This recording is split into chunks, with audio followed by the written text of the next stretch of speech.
College থেকে ফিরে থরথর করে কাঁপছে রাত, কারণ ওর সামনে পাত্রপক্ষ বসে আছে। অবশ্য পাত্রপক্ষকে ভয় পাচ্ছে না, বরং পাত্ররূপী পুলিশটাকে ভীষণ ভয় করছে রাতে। জীবনে ভূতরূপী জিনদের পরও পুলিশকে বেশি ভয় পায়। যাকগে সে কথা। নাইমা রহমান মেয়েকে সুন্দর করে সাজিয়ে পাত্রপক্ষের সামনে এনে বসালেন। পাত্রপক্ষ বলতে পাত্র আর পাত্রের বাবা এসেছে। অবশ্য পাত্রের বাবার সাথে ওনার পার্সোনাল ডাক্তার এসেছে। উনি হার্টের রোগী, যে কোনো সময় ডাক্তারের প্রয়োজন পড়ে, তাই মেয়েরা যেমন মেকআপ ব্যতীত বাড়ির বাইরে বের হয় না, তেমনি গালিব মেহেদাব ডাক্তার ছাড়া বাইরে বের হন।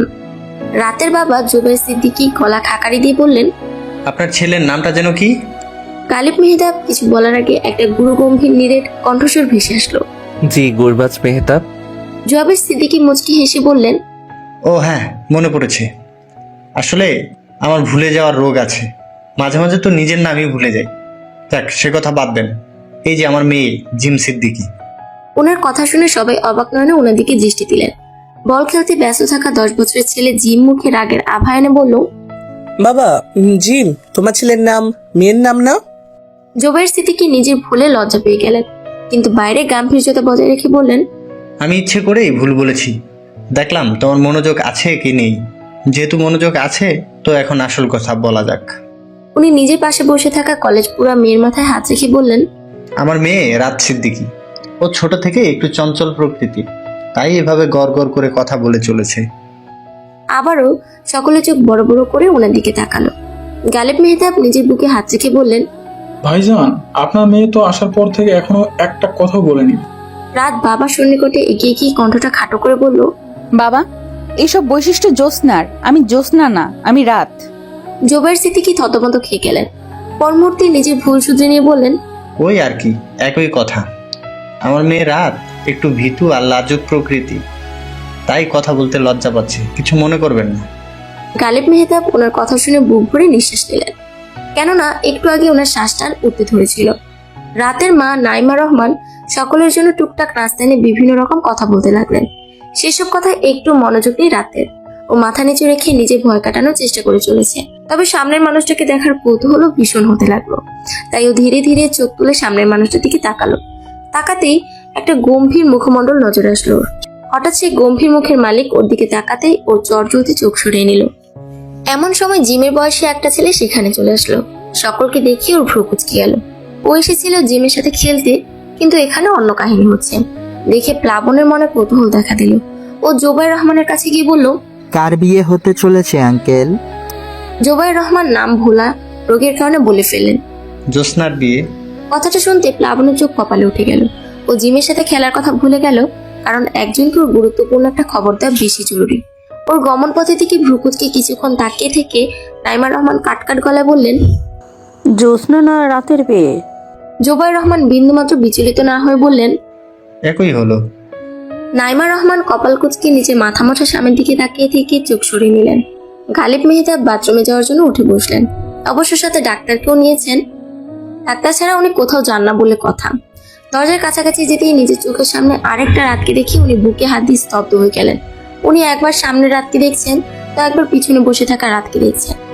এমন ভুতুরে দৃশ্য দেখে গালিব মেহতাব জোরে জোরে শ্বাস নিতে নিতে বললেন, ডাক্তার, ডাক্তার, আমার মনে হয় আবার হার্ট অ্যাটাক হতে চলেছে। আমাকে কোলে তুলে নাও। ডাক্তারটা দ্রুত এসে ওনাকে জোরে জোরে শ্বাস নিতে বলল। তা শুনে গালিব মেহতাব ডাক্তারের মাথায় একটা বাড়ি মেরে বললেন, আমার শ্বাস আটকে গেছে, আর তুমি কিনা বলছো জোরে জোরে শ্বাস নিতে। বলি, শ্বাস কি তোমার মতো বইয়ের কথায় উঠে আর বসে নাকি? শ্বাস চলে শ্বাসের মতো, আর আমি চলি আমার মতো। ওর সাথে আমার কোনো বৈবাহিক, সামাজিক, অর্থনৈতিক কিংবা রাজনৈতিক সম্পর্ক নেই, বুঝেছো তুমি? কথাগুলো বলতে বলতে গালিব মেহতাব আরো জোরে বুক চেপে ধরলেন। ওনার অবস্থা দেখে ওনার সামনে দাঁড়িয়ে থাকা রাত বলতে লাগলো, রিল্যাক্স আঙ্কেল, আমি আপনার হবু বৌমা না, আমি রাতের যমজ বোন জ্যোৎস্না। জ্যোৎস্নার কথা শুনে গালিব মেহতাবের শ্বাস পূর্বের অবস্থানে ফিরে আসলো। তা দেখে জ্যোৎস্না হাস্যজ্জ্বল মুখে ওনার সাথে কিছুক্ষণ কথা বলে রাতের পাশে গিয়ে বসলো। অতঃপর সামনের গম্ভীর ব্যক্তিটার উদ্দেশ্যে বলল, এই যে দুলাপ্রো, আমার বোনকে নিয়ে ছাদে যান, কিছু মধুর আলাপ করুন। এখানে এই বুড়ো বুড়ির মাঝে কি করছেন আপনি? রাত চোখ বড় বড় করে বোনের দিকে তাকিয়ে বলতে লাগলো, না, আমি পুলিশের সাথে একলা কথা বলবো না। জ্যোৎস্না বোনের কথাকে পাত্তা না দিয়ে ওকে ঠেলে বসা থেকে দাঁড় করালো। গুরবাজ কোনো দ্বিধা ব্যতীত নিজেও উঠে দাঁড়ালো। রাত এখনো না যাওয়ার জন্য বোনের সাথে তর্ক করে চলেছে, আর জ্যোৎস্না জোর করে ঠেলাঠেলি করছে। ওদের দু বোনের নড়াচড়া বন্ধ হলো গুরবাজের কথায়। ঠিক বলেছেন শালিকা, যাকে বিয়ে করতে যাচ্ছি তার সাথে আলাদাভাবে কিছু কথা বলে নেওয়া উত্তম। জ্যোৎস্না বিজয়ের হাসি হেসে বলল, অবশ্যই। বলে ও বোনকে গুরবাজের পিছনে ঠেলে দিল। রাত আর কোনো উপায় না পেয়ে দেখিয়ে হৃৎপিণ্ড হাতে নিয়ে পিছু পিছু হাঁটতে লাগলো। ওরা দুজনে ছাদের দিকে অগ্রসর হলো। জ্যোৎস্না মুচকি হেসে বলল, এই ভিতর ডিমটাকে সাহসী বানানোর জন্য পুলিশ দুলাব্রই পারফেক্ট আছে। কথা শেষ হতে না হতেই ওর ফোন বেজে উঠলো। বড়রা উপস্থিত থাকায় ও বেলকনিতে চলে গেল। ফোন এখনো বেজেই চলেছে। জ্যোৎস্না ধরার আগেই ফোন কেটে গেল। আবারও বাজতে শুরু করলো। ফোনের স্ক্রিনে টিউবলাইট নামটা জ্বলজ্বল করছে। সেটা দেখে জ্যোৎস্না ঠোঁটের কোনো মুচকি হাসি ফুটে উঠলো। ও হাসি থামিয়ে ফোন রিসিভ করলো। অতঃপর কণ্ঠটা গম্ভীর করে বলল, কি চাই? এত ফোন দিচ্ছেন কেন? অপর পাশ থেকে নাক টানা শব্দ ভেসে আসছে, সাথে ফ্যাসফ্যাসানি কান্না। জ্যোৎস্না কপাল কুঁচকে বলল, টিউবলাইটের কি চাকরি চলে গেছে? এবার ক্রন্দনরত পুরুষালী এক কণ্ঠস্বর ভেসে আসলো। মনে মনে সেই দোয়াই করছো তাই না? আমাকে তো কোনো কালেই পাত্তা দাওনি, কিন্তু বলেছিলে চাকরি পেলে বিয়ে করবে। তাহলে এখন এমন কেন করছো? মানে কি বলতে চাচ্ছেন? এখন না বোঝা নাটক হচ্ছে। নিজের পুলিশ বরকে খুব মনে ধরেছে তাই না? অস্বীকার করবে না, প্লাবন এসে আমাকে সব বলেছে যে তুমি পাত্রের সামনে দাঁত কেলিয়ে বসেছিলে। জ্যোৎস্নার কাছে সবকিছু ক্লিয়ার হয়ে গেল। ওর হাসি যেমন পাচ্ছে তেমন মেজাজও খারাপ হচ্ছে। কোনো কিছু যাচাই না করে শুধু ফ্যাস ফ্যাস করে কান্নাই করতে পারে। এই নিলয় যে ছোটবেলা থেকে জ্যোৎস্নার প্রেমে পাগল। ওকে আরেকটু টাকানোর জন্য জ্যোৎস্না ইচ্ছা করে বলল, হ্যাঁ মনে ধরেছে তো। পুলিশরাও যে এত হ্যান্ডসাম হতে পারে সেটা আমি ভাবতেই পারিনি, বুঝলেন? কি অ্যাটিটিউড ছেলেটার, উফ জোস। নিলয় কান্না বাদ দিয়ে কর্কশ গলায় বলল, জ্যোৎস্না, তুমি এমন কেন করছো? আমি তোমাকে ভালোবাসি। এমন তো না যে আমি বেকার। আমার এখন চাকরি আছে, খুব দ্রুতই তোমাকে বিয়ে করবো আমি। সত্যি বলছি জ্যোৎস্না, যদি তুমি ওই পুলিশকে বিয়ে করতে সম্মতি জানাও তাহলে আমি আগে তোমাকে খুন করব, তারপর ওই পুলিশকে খুন করব। নিলয়কে এই প্রথম এত সিরিয়াস হতে দেখলো জ্যোৎস্না। তাই ও মজা বাদ দিয়ে ওকে সত্যি কথা বলতে যাবে, এমন সময় ফট করে ফোনটা বন্ধ হয়ে গেল। ওর ফোনের চার্জ শেষ। চার্জারটা নষ্ট হয়েছে, তাই মেকানিকের কাছে দিয়ে এসেছে। জ্যোৎস্না বিরক্তিতে চকারান্ত উচ্চারণ করে ফোনকে উদ্দেশ্য করে বলল, শালা কম্পিউটারের অবৈধ বাচ্চা, তুই একটু পর বন্ধ হতে পারলি না? এই হাদা টিউবলাইট না জানি এখন বিছানার নিচে গিয়ে ফ্যাচ ফ্যাচ করে কান্না শুরু করে দেয়। তার আগে প্লাবনটাকে ফাটাতে হবে। ভুলভাল তথ্য পাচার করে টিউবলাইটের শরীরে আগুন ধরিয়ে দিয়েছে শালা। পুরো ছাদ নিস্তব্ধ। দূরে নীলচে আকাশে পাখিরা ডানা মেলে উড়ে যাচ্ছে। সেদিক থেকে চোখ সরিয়ে গুরবাজ সামনের অষ্টাদশী মেয়েটার দিকে দৃষ্টিপাত দিল। রাত যেমন মাথা নিচু রেখে এসেছিল, ঠিক তেমনই এখনো মাথা নিচু করে রেখেছে। ওর একটা হাত ননস্টপ কাঁপতেছে, যেটাও অন্য হাত দিয়ে থামানোর চেষ্টা করে চলেছে, কিন্তু লাভের লাভ কিছুই হচ্ছে না। এতে করে রাত বিরক্ত হয়ে মনে মনে বলল, বেয়াদব, হাত তোর লজ্জা নেই? নিজে বেহায় এই জন্য কি আমাকেও বেহায় মনে করিস? এক্ষুনি কাপাকাপি থামাবি, নয়তো তোর গলার টিপে ধরবো, নির্লজ্জ। হাতের জীবন থাকলেও নিশ্চয়ই বলে উঠতো, হাতের মাথাও তাকে এত গুরুত্বপূর্ণ একটা কথা জানিয়ে আমার অনেক উপকার করেছেন। আল্লাহ আপনার মঙ্গল করুক। রাতের কম্পমান হাতের দিকে তাকিয়ে গুরবাজ অস্পষ্ট হেসে বলল, এখানে যে ভূমিকম্প হচ্ছে সেটা তো জানতাম না। কি আশ্চর্যজনক ঘটনা! আমি ভূমিকম্প অনুভব করছি না কেন? ছাদে আসার পর এই প্রথম রাত গুরবাজের দিকে তাকালো, তাও আবার গরম চোখে। ওর চাহানি দেখে গুরবাজ অপরিবর্তিত মুখভঙ্গিতে বলল, মিথ্যা বলেছি তা তো মনে হচ্ছে না, বরং আমার যে একটা সমস্যা হয়েছে সেটা বুঝতে পারছি। সমস্যাটা হচ্ছে আমি ভূমিকম্প টের পাচ্ছি না কেন। রাত কাটকাট গলায় বলল, মজা করবেন না আমার সামনে। আচ্ছা, সামনে করব না, আজ থেকে তোমার পিছনে মজা করব। রাত কপাল কুঁচকে ওর দিকে তাকালো, কিছু বললো না। তবে গুরবাজ চুপ থাকলো না, ও বলতে লাগলো, যাক, তোমার মুখ থেকে একটু কথা তো বের হলো। আমি তো ভেবেছিলাম তুমি কথা বলতে পারো না। রাত বুকে দু হাত গুজে অন্যদিকে তাকিয়ে বলতে লাগলো, আমি মানুষের সাথে কথা বলি, কোনো পুলিশের সাথে না। গুরবাজ আহাম্মক হয়ে বলল, পুলিশরা কি মানুষ না? ওদের কি তোমার কাছে গরু ছাগল মনে হয়? মোটেও না। গরু ছাগলও অনেক কিউট, তবে আপনারা না। কেন বলো তো? কারণ আপনারা মানুষ মারেন, ওদের বন্দি করে রাখেন। গুরবাজ শান্ত গলায় বলল, আমরা খারাপ মানুষদের শাস্তি দেই, কোনো ভালো মানুষকে না। রাত চোখেতে গুরবাজের দিকে তাকিয়ে বিরোধিতা করে বলতে লাগলো, মিথ্যা কথা। আমি দেখেছি এক অসহায় বৃদ্ধ লোককে লাঠি দিয়ে মারতে, গত রবিবারেই দেখেছি। গুরবাজ হতাশ শ্বাস ফেলে বলল, এখন আসামিদের মুখমণ্ডল যদি ইনোসেন্ট হয় তাহলে আমাদের দোষ কোথায়? ওই বৃদ্ধ লোক নিজের সন্তানকে জঘন্যভাবে খুন করেছিল, তো ওকে মারবে না তো কোলে তুলে ঘুম পাড়িয়ে গান শোনাবে? রাত কয়েক সেকেন্ড শুকনো নজরে গুরবাজের দিকে তাকিয়ে থেকে বলল, হোয়াট এভার, তবুও পুলিশ খারাপ। গুরবাজ শান্ত দৃষ্টিতে কিছুক্ষণ রাতের দিকে তাকিয়ে থেকে বলল।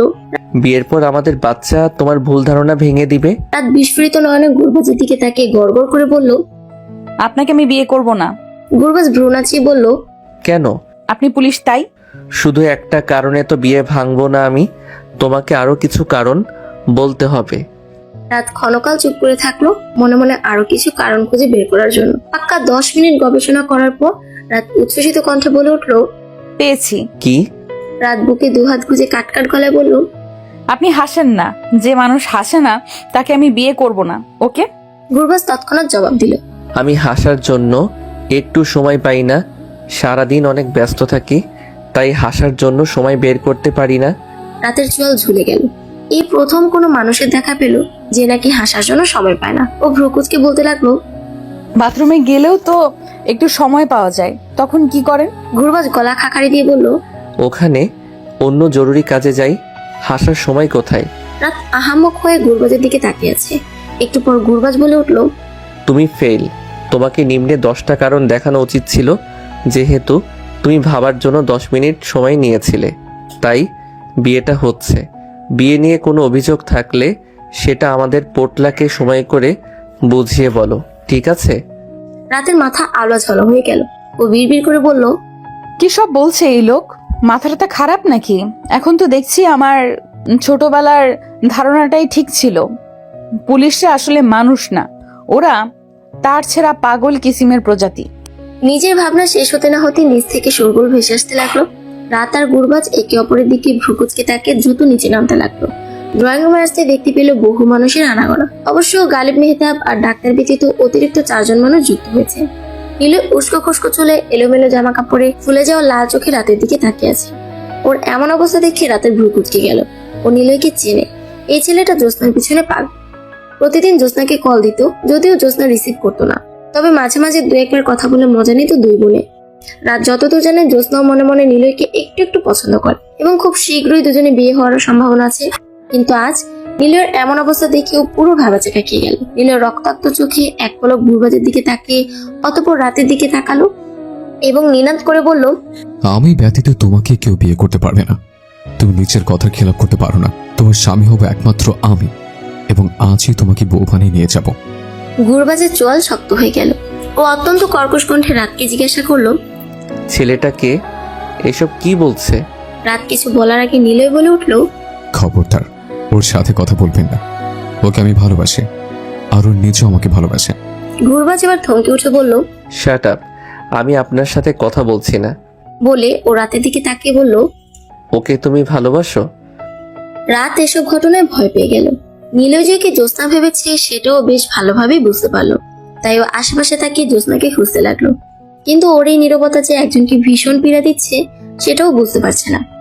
গুরবাজ এক দৃষ্টিতে রাতের ভীতু মুখটার দিকে এক দৃষ্টিতে তাকিয়ে থেকে চোখ সরিয়ে নিল।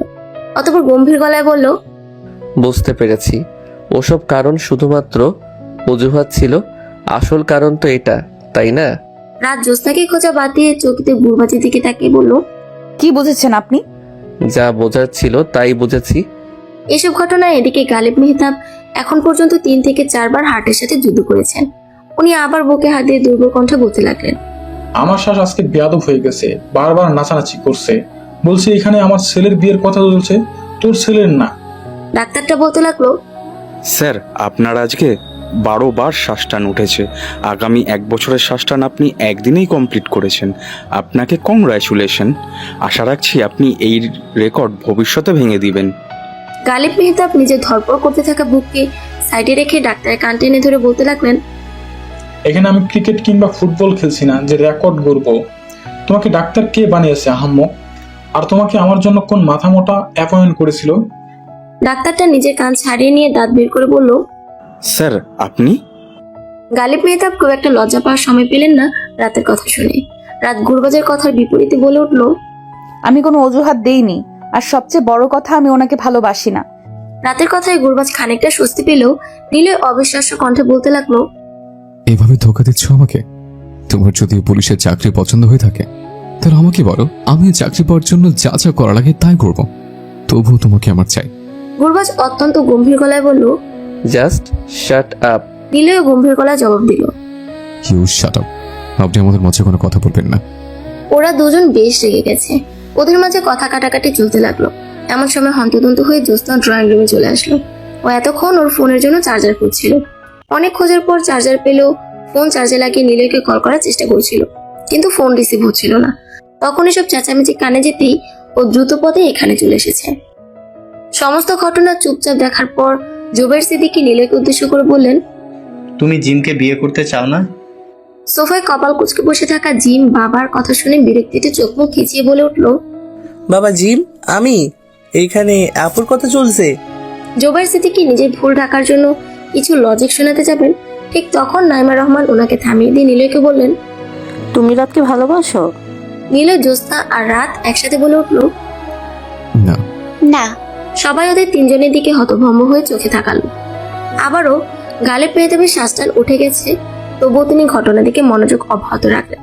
নিলয় নিজের হতভম্ব ভাব কাটিয়ে বলল, আমি জ্যোৎস্নাকে ভালোবাসি। আপনারা ওই পুলিশের সাথে জ্যোৎস্নার বিয়ে দিতে পারবেন না আমি বেঁচে থাকতে। গুরবাজ কাটকাট গলায় বলল, তার প্রয়োজনও পড়বে না, কারণ আমি জ্যোৎস্নাকে নয় বরং রাতকে বিয়ে করতে চাই। সকলে আহাম্মক হয়ে কিছুক্ষণ একে অপরের দিকে তাকিয়ে থাকলো। অবশেষে গালিব মেহতাবের শ্বাস নিয়ন্ত্রণে আসলো। উনি বড় করে একটা শ্বাস নিয়ে আরাম করে বসলেন। সবার কাছে সবকিছু ক্লিয়ার হয়ে গেছে। নীলে কটমট দৃষ্টিতে প্লাবনের দিকে তাকাতেই প্লাবন কাচুমাচু মুখে বলল, আমি নির্দোষ। জোবাইর আঙ্কেল বলেছে যে জোসনা আপুর বিয়ে। সবাই এবার কঠিন দৃষ্টিতে জুবাইর সিদ্দিকীর দিকে তাকালো। সবার চাহানি দেখে উনি শীষ বাজাতে বাজাতে আশেপাশে তাকাতে লাগলেন। জ্যোৎস্না ব্রুকুচকে বাবার দিকে কিছুক্ষণ তাকিয়ে থেকে নজর সরিয়ে নিল। এবার ওর নজর নিলয়ের দিকে গেল। ওকে দেখে জ্যোৎস্না মনে মনে বলল, আমার টিউবলাইটের দেখছি সাহসও আছে। এই সাহসগুলো কি এতদিন শোকেজে তুলে রেখেছিলেন নাকি? অস্থিতিশীল পরিস্থিতিটা এখন নর্মাল হয়েছে। শ্বাসটান ওঠার ভয়ে গালিব মেহতাব ছেলেকে নিয়ে বাড়ি ফিরে গেছেন। অনেক দিন এসে বিয়ের দিন তারিখ ঠিক করা হবে। নীলও তার বাবা মাকে নিয়ে ফিরে গেছে। যে একটা ঘটনা ঘটে গেল সেটা দেখার পর কেউই ভালো কিছু হজম করার অবস্থাতে নেই। ঘুরবার চলে যাওয়ার পরপরই রাত নিজের রুমে এসে চুপটি করে বসে আছে। একটু পর জ্যোৎস্না ওর রুমে চলে আসলো। রাতের রাশভারী মুখের দিকে নজর যেতেই জ্যোৎস্নার ভ্রু কুঁচকে গেল। ও বোনের পাশে গিয়ে বসে বলতে লাগলো, কিরে, মুখটা গন্ডারে 1 সপ্তাহের পুরনো মলমূত্রের মতো করে রেখেছিস কেন? কোনোই রসকস নেই। আচ্ছা। রাত কটমট দৃষ্টিতে বোনের দিকে তাকিয়ে বলল, এই সমস্ত অদ্ভুত কথাবার্তা ছাড়া তোর বাক্য সম্পূর্ণ হয় না বেয়াদব। জ্যোৎস্না রাতের কাঁধে মাথা রেখে বলল, না রে আদব। রাত চোখ মুখ কুচকে কিছুক্ষণ বোনের দিকে তাকিয়ে থেকে চোখ সরিয়ে নিল। কিছুক্ষণ পিনপতন নীরবতা। হঠাৎ জ্যোৎস্নার মাথায় দুষ্টু বুদ্ধি চলে আসলো। ও গলা খাকারি দিয়ে বলতে লাগলো, পুলিশের প্রেমে পড়ে গেলি নাকি? আমার দুলাব্রোকে খুব মিস করছিস? ফোন করে ডাকবো? রাত চুপ করে থাকলো। তা দেখে জ্যোৎস্না মিটমিটিয়ে হাসতে লাগলো। অতঃপর ভ্রু নাচাতে নাচাতে বলল, মুরব্বি মুরব্বি, বাবাকে বলে বিয়েটা আজই দেওয়ার ব্যবস্থা করবো নাকি বল? রাত কঠিন দৃষ্টিতে জ্যোৎস্নার দিকে তাকিয়ে বলল, এতই যখন শখ তো তোর টিউবলাইটকে ধরে এনে বিয়ে কর, যত সব। জ্যোৎস্না হাসি বাদ দিয়ে মুখটা গম্ভীর করে বলল, কি বলি? টিউবলাইট? ওনাকে আমি যা ইচ্ছে বলবো, তাই বলে তুইও বলবি?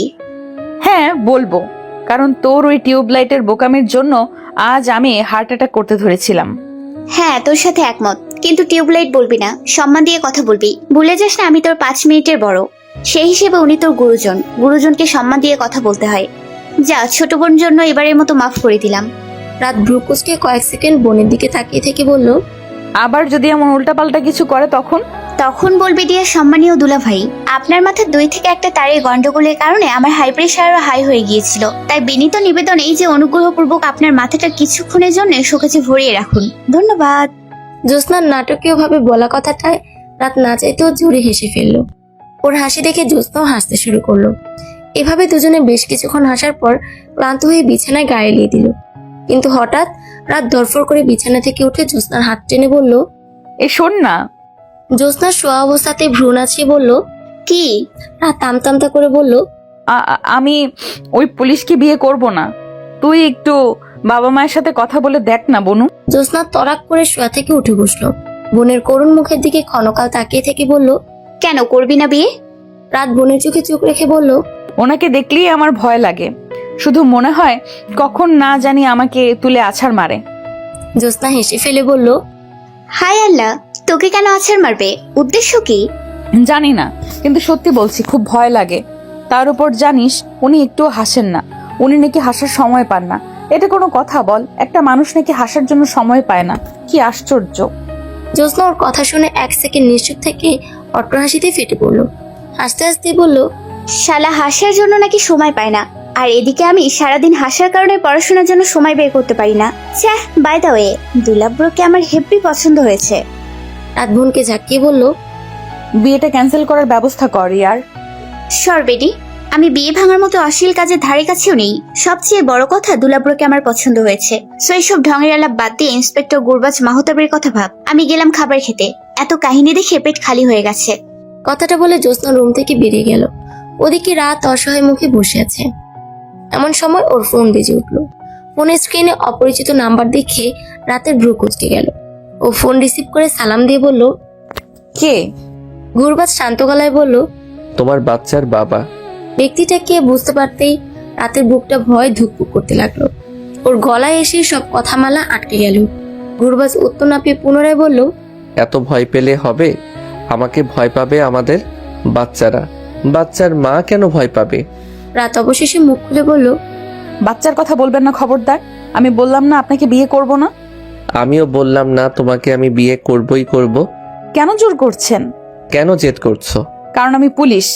আচ্ছা, পুলিশের পরিচয় ছাড়াও আমার মানুষের যে একটা পরিচয় আছে সেটা দেখাতে হবে তোমাকে, তবেই বিশ্বাস করাতে পারবো যে আমি পুলিশের পাশাপাশি একজন মানুষও।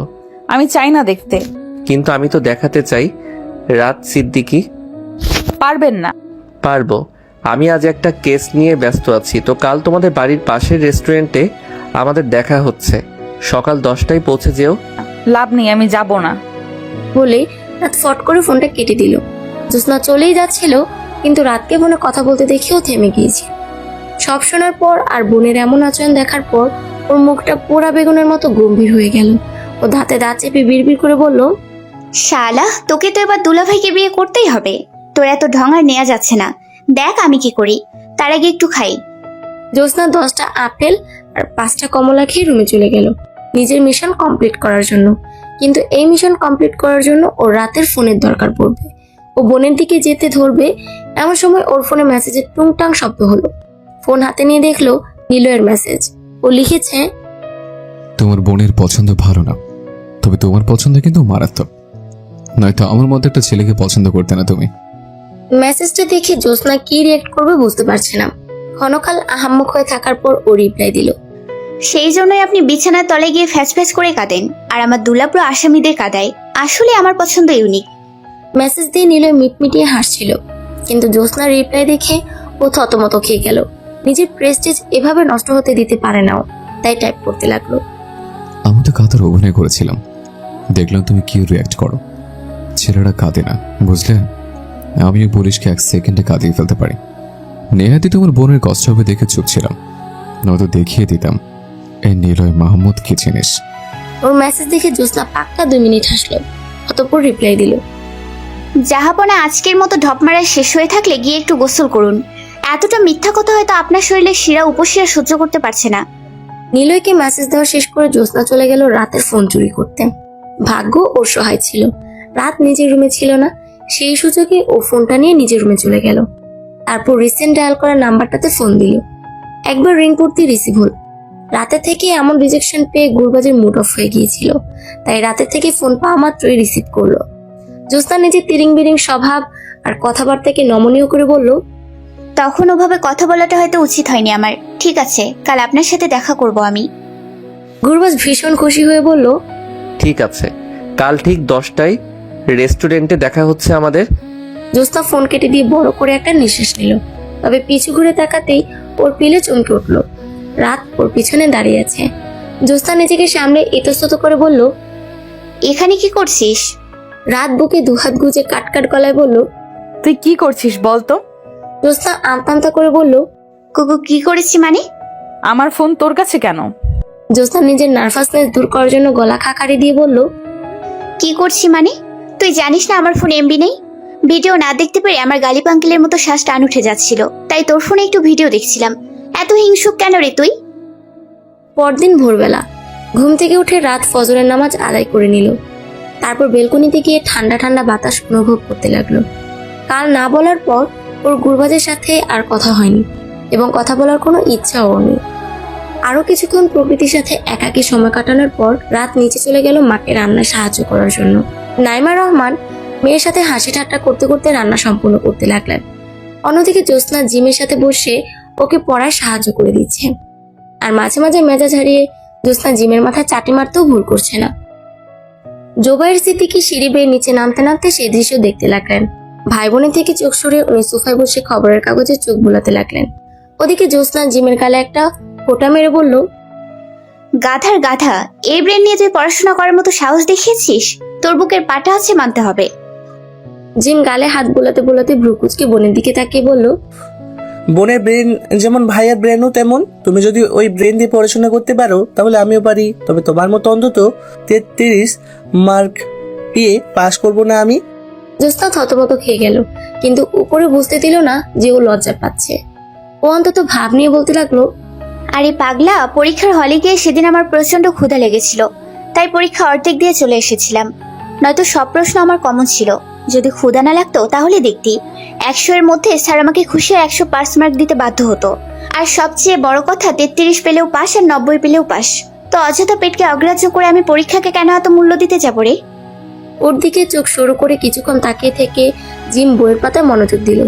জ্যোৎস্না গর্বিত মুখে ক্ষণকাল বসে থাকলো, কিন্তু জিমের থেকে পাত্তা না পেয়ে ও হতাশ শ্বাস ফেলে মনে মনে বলল, এত ঢপ মারলাম তবুও পাত্তা দিল না। ছ্যাঃ। জোবাইর সিদ্দিকী খবরের কাগজ খানিকটা সরিয়ে ওর দিকে তাকিয়ে বলতে লাগলেন, সামনে তোমার বিয়ে হতে চলেছে, এখন অন্তত চাটু মারা বন্ধ করো জিম। জিম আর জ্যোৎস্না চকিতে বাবার দিকে তাকালো। 1 মিনিট লাগলো ওদের আসল বিষয়টা বুঝতে। বোঝার সাথে সাথেই জিম হুঙ্কার করে বলল, বাবা, আর একবার যদি আমার নামের সাথে বিয়ের প্রসঙ্গ তোলো তাহলে সত্যি করে বলছি আমি বাড়ি ছেড়ে চলে যাব। আমি ওই রামছাগল দুটাকে বিয়ে করতে পারবো না। বাইরের অবস্থা দেখে জ্যোৎস্না জোরে জোরে হাসতে লাগলো। যদিও শেষে জিম, নিলয় আর গুরবাজকে অপমান করেছে, তবুও জ্যোৎস্নার হাসি থামছে না। ও বেশ মজা পেয়েছে জিমের মুখভঙ্গি দেখে। ওদিকে জোবাইর সিদ্দিকী থতমত খেয়ে গেছেন। উনি নিজের ভুল স্বীকার না করে বললেন, বারে, আমি তোমাকেই বলছি, সামনে তো তোমার বিয়ে হবে, যদিও সেটা অনেক বছর পর, তবুও হবে তো নাকি? তোমরা অযথা ভুল বুঝো আমাকে। আমি কি আমার বাচ্চাদের নাম ভুলতে পারি? জিম ভ্রুকুচকে কিছুক্ষণ বাবার দিকে তাকিয়ে থেকে চোখ সরিয়ে নিল।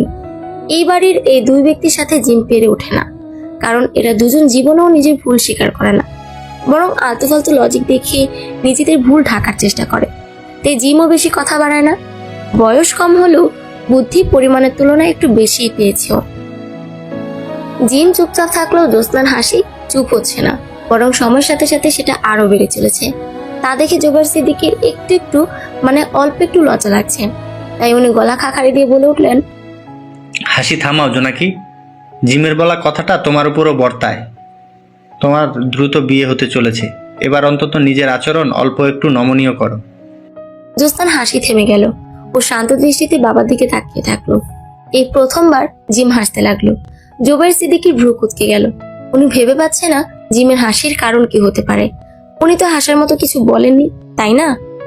জ্যোৎস্না কাটকাট গলায় বলল, জ্যোৎস্না, ইটস জ্যোৎস্না, নট জোনাকি পোকা। তবে তুমি এই নামটা রাখতে চাইলে একটা গরু কোরবানি দাও, তারপর সে নামে ডেকো, তার আগে না। জোবাইর সিদ্দিকী দ্বিতীয় দফায় থতমত খেয়ে গেলেন। এবার আর লজিক খুঁজে পেলেন না, তাই মুখ লুকানোর জন্য খবরের কাগজ সামনে রেখে সেটা মনোযোগ দিয়ে পড়ার অভিনয় করতে লাগলেন। জিম এখনো হাসছেন। তাদেরকে জ্যোৎস্না ওর মাথায় চাটি মেরে বলল, হাসি থামা, নয়তো তোকে থামিয়ে দিব, নিলয় আর গুরবাজের বউ। সকালের খাওয়া দাওয়ার পালা শেষ করে সকলে বাগানে গিয়ে বসে পড়লো। আজ ছুটির দিন, তাই জ্যোৎস্না চিল মুডে গল্প করার পাশাপাশি ফোন স্ক্রলিং করছেন। হঠাৎ সময়ের দিকে নজর যেতেই ওর পিলে চমকে উঠলো। 10টা বাজতে আর মাত্র 20 মিনিট বাকি। রাত জিমের সাথে গাছে পানি দিচ্ছিল। জ্যোৎস্না দ্রুত ওর দিকে এগিয়ে গিয়ে বলল, রাত একটু শোন। গাছে পানি দেওয়া বাদ দিয়ে রাত পিছু ঘুরে বলল, কি? জ্যোৎস্না রাতের হাত ধরে আদুরে গলায় বলল, একটা কাজ করে দিবি? রাত ভ্রুকুচকে বলল, বাইরে যাওয়ার মতো কোনো কাজ আমাকে করতে বলবি না। আমি আজ বাগানে সময় কাটাতে চাই। জ্যোৎস্না হতাশ হলেও হাল ছেড়ে দিল না। ও বোনের হাত আরো শক্ত করে ধরে বলল, সোনা বোন আমার, একটা বার্গার কিনে এনে দে, পাশেই তো আছে, বেশি সময় লাগবে না, প্লিজ যা। আমিই যেতাম, কিন্তু আমার শরীরটা আজ ভালো লাগছে না। তোর কি হয়েছে? জানি না রে, ক্ষণে ক্ষণে খেতে ইচ্ছা করে, আর মানুষ দেখলে তাদের সাথে বিনা কারণে ঝগড়া করতে ইচ্ছা করে, তাই তোকে যেতে বলছি। রাত ক্ষণকাল বোনের দিকে তাকিয়ে থেকে পুনরায় গাছে পানি দিতে দিতে বলল, বাড়িতে অনেক খাবার আছে, সেগুলো খা। না, আমার বার্গারই চাই। তাহলে বাবাকে বল, এনে দিবে। দূর, আর চাই বল, কিন্তু বাবাকে বলার কথা বলিস না। দেখা যাবে বার্গারের জায়গায় চিংড়ি মাছ এনে হাতে ধরিয়ে দিবে। নিজের ব্যক্তিগত বাচ্চাগুলোর নাম মনে থাকে না, সেখানে বার্গারের নাম মনে রাখার আশা করা বিলাসিতা মাত্র। ঠিক আছে, এনে দিব, তবে এখন না, বিকেলের দিকে গিয়ে অনেকগুলো বার্গার এনে দিব। জ্যোৎস্না ব্যাপাচাকায় পড়ে গেল। বিকেলে গেলে তো হবে না, গুরবাজ হয়তো ইতিমধ্যেই কাছাকাছি চলে এসেছে। চিন্তাতে চিন্তাতে জ্যোৎস্নার মাথা ফেটে যাওয়ার উপক্রম। হঠাৎ মাথায় একটা বুদ্ধি আসায় ও বুকে হাত চেপে ধরে মিথ্যা আর্তনাদ করে বলতে লাগলো, রাত্রে আমার মনে হয় গালিব আঙ্কেলের মতো আবারও শ্বাসটান উঠে যাচ্ছে। দ্রুত বার্গার এনে দে আমায়, নয়তো নিজের ডুপ্লিকেট মানুষটাকে আর নাও দেখতে পারিস। রাত ভ্রুকুচকে বোনের নাটক দেখতে লাগলো। ও জানে জ্যোৎস্না নাটক করছে, তবুও বার্গার আনতে যাওয়ার জন্য রাজি হয়ে গেল। ও রাজি হতেই জ্যোৎস্না উচ্ছ্বসিত হতে বলে উঠল, যা যা, দ্রুত বোরকা পরে রেস্টুরেন্টে যা। যদিও জানে, তবুও রাত জিজ্ঞাসা করলো, একটু আগে না তোর শ্বাসটান উঠে যাচ্ছিল, এখন এত স্বাভাবিক হলে কিভাবে? জ্যোৎস্না তৎক্ষণাৎ পুনরায় বুকে হাত চেপে বলল, হচ্ছে তো, এখনো হচ্ছে, কিন্তু তুই বার্গার আনতে রাজি হয় শ্বাস একটু নর্মাল হয়েছে।